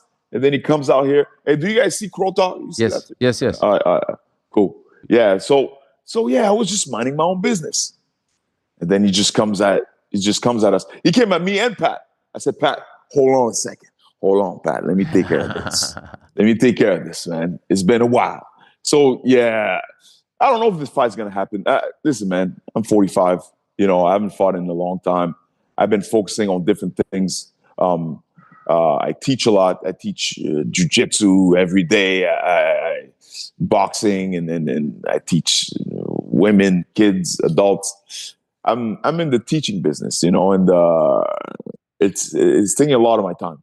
So for me to accept a fight is going to have to be for a lot of money. All right. Well, let's see. Are you going to be there on Saturday? Yes, I will be there. You know, one thing that we were talking about earlier was I feel Montrealers, they like to support their own. They're very patriotic about Montrealers or Quebecois, sometimes not so much with regards to Canadians. And there is Ayman Zahabi at the top of the bill, which I think is the fight that Montrealers are probably looking forward to the most. Zahabi. Do you remember him when he was, you know, the little guy at the gym? Of course. This guy, he's been around. He's been at the gym for a long time. Like I remember when I was preparing for my first UFC fight, he was in the gym. That's 2003. Wow. He's been in the gym for a long time. You know, like he turned pro later, but man, he knows what he's got to do. He knows what he's got to do to get this fight, to win this fight, and I believe he will. You believe he beats Jose Aldo? Yes. You know why? Why? Because he's got smart people around him. He's got Zahabi, he's got Danaher, he's got the right people. They're gonna approach this fight strategically.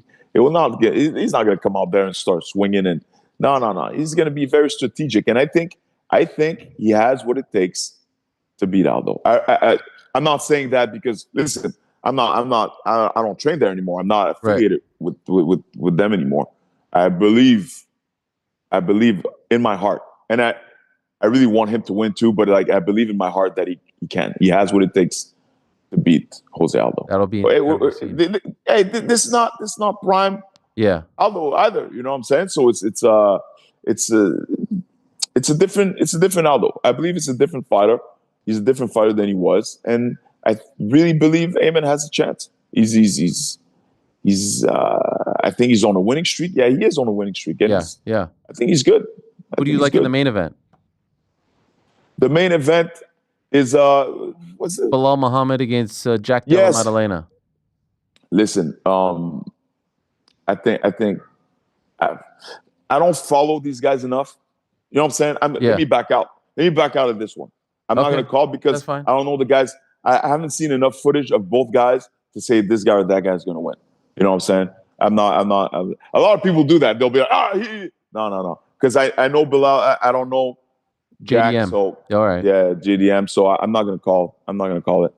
That's fine. That's fair. You were so confident in your John Jones pick. I thought you were like Mr. Predictions now. No. It's just some fighters I've studied. I've watched over and over. I watched their patterns, their how they fight, how they I just know John Jones could do it again. He could do it one more time, 100%. And on Friday before the event, you, GSP, I think Patrick Cote, Valerie Letourneau, you're having a meet and greet, right? Yeah, a meet and greet at Vogue Hotel. Is going to be at 5 p.m. And there's going to be there's tickets are on sale. If you go on GSP's IG page, there's a link. Even on my page, actually, there's a link for tickets. If you're in town, come and meet us. It's going to be a special event. You know, there's going to be T-shirts, the pictures that we're going to sign.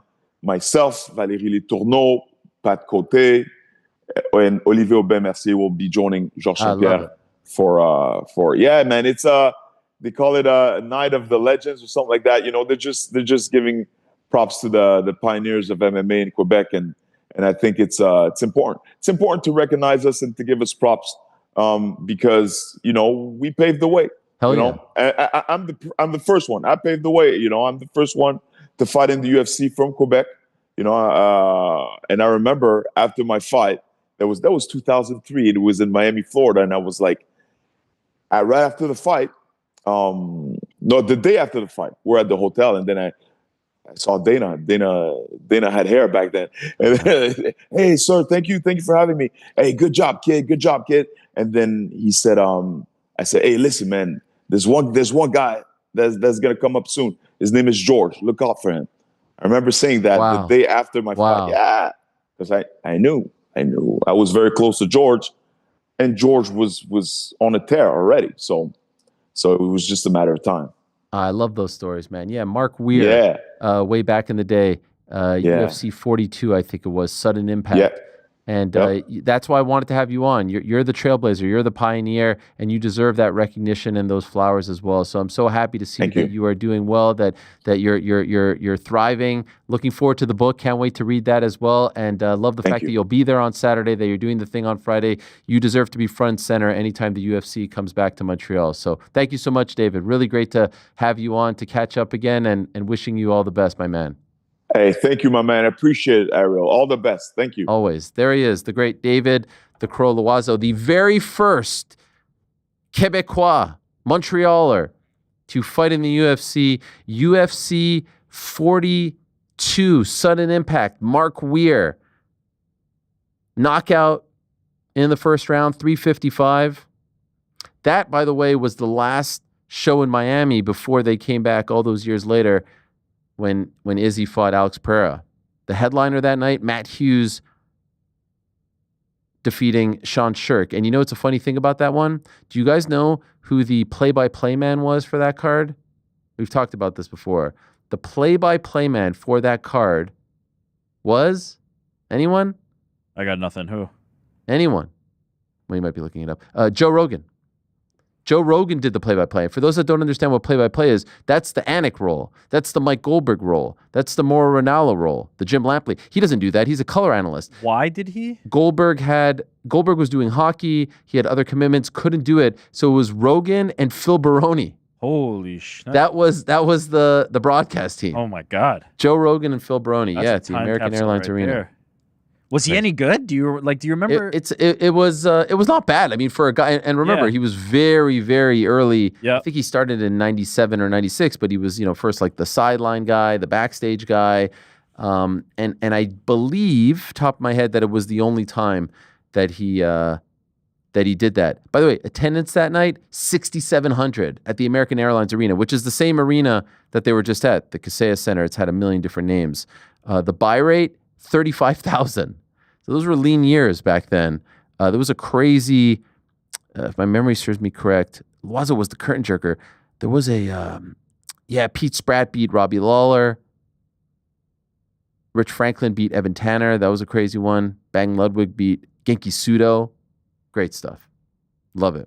All right, well, that was a lot of fun. Very, very heartwarming interviews today. Very heartwarming chats. Brian Stann, Sean Waltman, David Loiseau, looking forward to that. And the boys in the back tomorrow will have a lot more on the Montreal card, a deep dive into all things UFC 315. You could also call them up, leave a voicemail. The number is 415 SUP BITB. SUP BITB. Here it is, right here. There it is. Slowly becoming slowly becoming a sensation. One of our favorite things to do. As expected. It was a great idea from the jump. Can't wait for the Montreal Fight Feast. Des Moines Fight Feast. Mm-hmm. Des Moines Fight Feast. Imagine going with Des Moines Fight Feast over Montreal Fight Feast. See, because we talked about this, because it was I'm going to be careful moving forward on conversations we have behind the scenes. Trying to take things into careful consideration. No, absolutely. Do Des Moines. Again, there's going to be plenty of Canadian cards. We can do Montreal anytime. Now legit, it rolls around. Shoot, I don't remember ever saying that. There it is. I don't remember any of it. This, me saying this. By the way, by the looks of the seat map, they ain't coming back to Montreal anytime soon. Oy. By the looks of the seat map. God, it's good to see a Damon Martin seat map tweet. Yeah. My favorite. Okay. Are people saying now that the Alex Pereira not people. Alex Pereira is saying. He has gone to Instagram and he posted this video right here. We have the video. Bom, pessoal, pô, recebi aqui monte de mensagem aqui Well, da galera everyone, I've falando received a aqui ton of do, message, getting que messages from viu mensagem everyone. no meu Twitter Who e, saw a pô, post eu from nem my sabia Twitter. que tinha I sido didn't even know about it. I hackeado was porque hacked. faz It's been tempo a que eu while não since posto I nada, posted vocês verem aí, anything. You guys mas foi see, hackeado e but I vou was estar hacked resolvendo and aqui e, pô, eu nem sei o que tá He acontecendo doesn't aí, even know tem what's uma going relação on. muito boa Wow. com você Great relationship sempre with the e, pô, as UFC. pessoas gostam de, sei lá, de ver o mal. People like to do Então, bad chama. things. That's that. Shama. Oh my gosh. Yeah, so it's fake. Wait, so why wouldn't his team just tell me that? Maybe the facepalm emoji was like, bro, we got hacked. We're dealing with it. We're Okay. putting out fires. We're working through the kinks. Okay. All right. Well, I'm glad to hear that. Magomed Ankalaev has since posted something, right? Big Onk? Yeah. No, I don't think so. We might have flagged an earlier tweet. Oh. Maybe Oh, from April 24th. Yeah, Big Onk before we also? knew that he was hacked, we were looking. He tweeted on April 24th, do you still like fighting? I have a feeling you are done. I don't really get that feeling. Well, this original tweet would have aligned with that feeling, but now Alex saying so fast. Big Onk's last tweet, it looks like, is from April 11th. 4 pizza emojis and an AI rendition of him in a Bulls Dennis Rodman jersey. Oh, Just the content I'm we actually need. seeing Big Onk replying to a video of Yuri and Mark Coleman Oh. doing the drums saying, Yuri, this is not good style. Okay, all right. Hard yeah. disagree. yeah. I mean, it's one of the all-time great We styles. gotta dial in the Big Onk account. I gotta be honest. I'm not loving I'm loving loving what's every coming. bit of Or are you loving it because like we're talking about it when we weren't ever talking? I'm about No, I loving can it. talk about things I don't like. I I'm don't like loving it. Dial it in. We need something better. The AI him on the Bulls is great, and the pizza emojis. Yeah, for sure. Do you know what's wild about the hack thing? Like usually when someone gets hacked, it's like crypto things. It's like, hey, retweet this and you'll get a free PlayStation and Xbox, right? There's 2 things I'm thinking. 1, that's why it will be a brilliant hack because you're actually like doing something that people will believe. 2, maybe there was a miscommunication with the folks that run the social pages and you know what I'm saying? Like I don't, as more and more athletes do not run their social pages, now we have somebody who has a voice potentially utilizing it. So It definitely seemed out of character. But if there's a Seemed out of character. miscommunication, they could just take it down. They clarified it with the but maybe that person has the login. I don't know. Who knows? I don't know. Trying to figure this out. It's crazy. But Alex on video is saying that ain't me. That ain't me. It ain't me. No. You know that song? Nope. It ain't me. All right. Now that you've done it a second time, yeah. Oh yeah. Oh yeah. It clicks. No, I've literally never heard that. It ain't. Never come heard on. this. It ain't me. Who sings it? Yeah.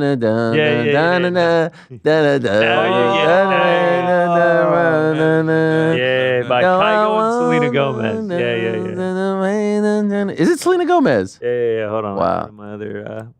Love Selena. What's happening over there? Oh yeah, this is when you do the double. Let's see it. Yeah, there it is. It ain't me. Done it. It ain't me. Yeah. Yeah, there it is. Don't let us get demonetized. By the way, do you think he'll walk out to that song? Alex? Yeah. No. By the way, I have not heard anything regarding the Chicago thing. Like last time, Onk was pushing it, teasing that, and Yeah. then it's or maybe like, he just wants to fight in Chicago. maybe, Who knows? Yeah, I don't know. All right. Well, I was ready to talk. Honestly, I wrote to you guys in the Slack saying like, let's talk about Alex because I just sort of briefly touched on it. I didn't know that there was a hacked video. So this is news to me. I've been locked in. This is where we're tough. bringing you up to speed. Thank you, guys. Thank you. Not bringing me up to speed when Brian Stann is sitting there for 13 minutes. I mean, That's I know. fucking just bullshit. a miscommunication. God, Message in the Slack. I'm the just- me- I'm Go not- to whenever. The way Go we to every whenever. single guest, No, talk but that- about 13 minutes. At some point, like at 12, what is it? 1:55. You're not like, hey, maybe you didn't see this. Like he's been talking for a while. I mean, 13 minutes for the guy. again. I'm going to reiterate This guy's the exact CEO method of a that company, we and he's used sitting there for listening to that, him and then blabber on. also use the rest of the show the exact same way. Nah. that method was I'm the one locked in. used, and so I'm just saying, trying to, if it's 13 minutes, new rule. You were just ripping through Urban Dictionary definitions. You're like, and here's another one. Here's another one. I'm so embarrassed. People's main event made by Ariel Helwani. Oh my God. This guy is the CEO of a massive company, and he's like, what have I agreed to? Just a reminder, he's telling himself, personal reminder, this is why I left MMA. Because this loser is sitting here trying to get credit. For what it's worth, he looked like he was quite enjoying it. Was he enjoying it? The big pop from Brian Stann when we were questioning whether or not Sam Alvey fraud checked. When GC suggested that. By the way, I got one. Actually, I think it's a super chat. So let's go to the super chats.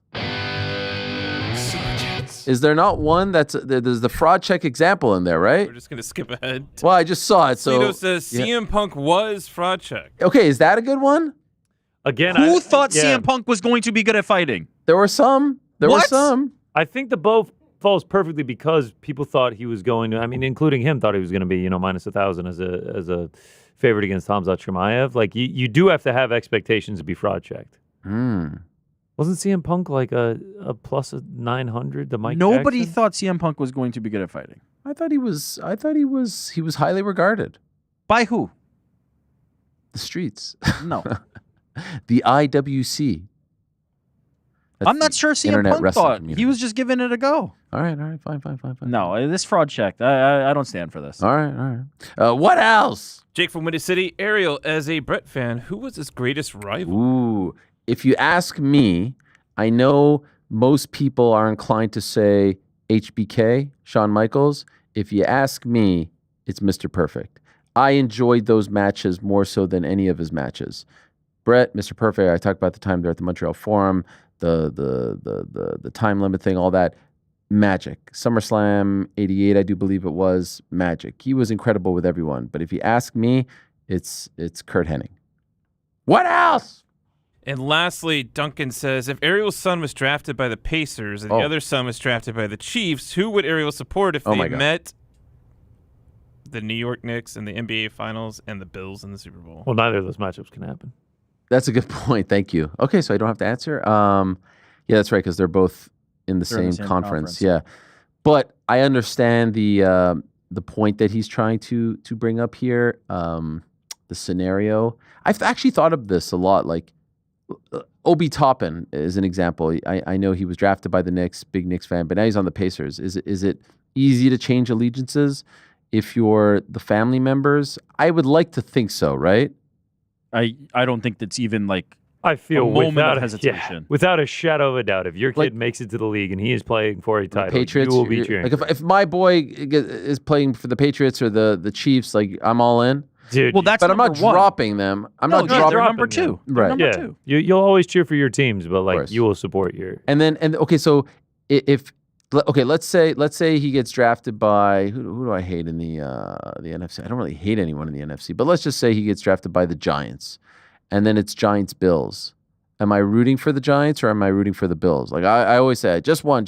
Will my son winning the Super Bowl trump my at that point 10,000? No question, million. Wow, billion. and it'll be a nice little gift if your son loses. You can be like, well, the Bills at least got one. It would almost be silly, the other answer, because imagine a scenario where your son wins a Super Bowl for a team and you get to celebrate that. And then the alternative is, well, I rooted for this other team that has no real affiliation. Like, imagine the conspiracy theory that you planted him to just go make sure the Bills could win one. Your son wins the Super Bowl and you're huffing and puffing because the Bills. It wasn't the Bills. Super Bowl. Yeah. It's tough one. You have all the Bills gear on when he comes home. You're standing on the field, Thurman Thomas next to the Super Bowl trophy, and it's like, wasn't the Bills though. Yeah. Okay. You're right. Yeah. Come on. Knicks though, like Knicks Lakers. I'm going for the Lakers over there. Yeah. You'd be the biggest Lakers fan ever, and it'd be fantastic. You'd be in purple and gold. All right. By the way, guys, very busy weekend in combat sports. Once again, UFC 315, completely flying under the radar is the fact that there's that PFL card in Belfast. The great Pete Carroll had a very, very nice chat with Paul Hughes. That's this Saturday as well. I think it's flying under the radar. Lee Woods returned to Nottingham also on Saturday afternoon. There's an Invicta card tomorrow. And don't forget, on May 9th, the day before UFC 315, we do have the return of Tommy Fury. Did you guys know this? No. I did not know. Yeah, Tommy Fury's first fight. Who's he fighting? Who is he fighting? Well, that's a phenomenal question. Not Darren Till? Also, you said PFL flying under the radar. I don't even think it's on the radar. We don't care. What you had with Paul Hughes after that Usman Nurmagomedov fight, and now I was just like, oh yeah, I guess Paul Hughes is fighting this weekend, and he's like a minus 1,500 favorite. Tommy Fury fighting for AAA Promotions. Nice. Friday, May 9th, live on DAZN. Oh. It's being entitled The Comeback, and he's going up against Keenan Hanyalik. Let's see what Keenan's record is here. It's actually happening in the combat sports hotbed known as Hungary. Well, according to Fury Keenan in Hungary? Yeah. 5-1 as a pro, according to Tapology. Here he is representing Bosnia and Herzegovina. Here he is coming off a big win over Edhem Hrstic. Prior to that, had lost his first pro fight to Angelo Morezhin. Does have a win over Boris Nenich. And is this a bit? What are we doing at this point? Who is this? Also, whose birthday? It's Tommy Fury's birthday. Oh wow! Wow! Happy birthday, Tommy! Big birthday weekend for him. Let's go. Tommy's getting this type of treatment. He's getting the birthday treatment. I thought it was like someone's birthday on our. It's the only one to have beat Jake. It's May 7th.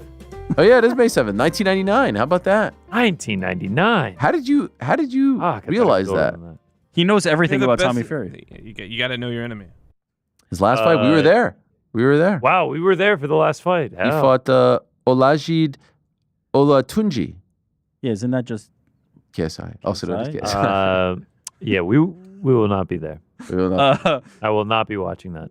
But I will not check up on social media about that. I will not look at the results on. You're 100% going to be locked in. It's the return, baby. The return. Was it the comeback or the return? It's the comeback. The comeback. It's damning that he pulled out of the Darren Till fight, and now this is the fight. No, but Darren Till said he was going to kick him.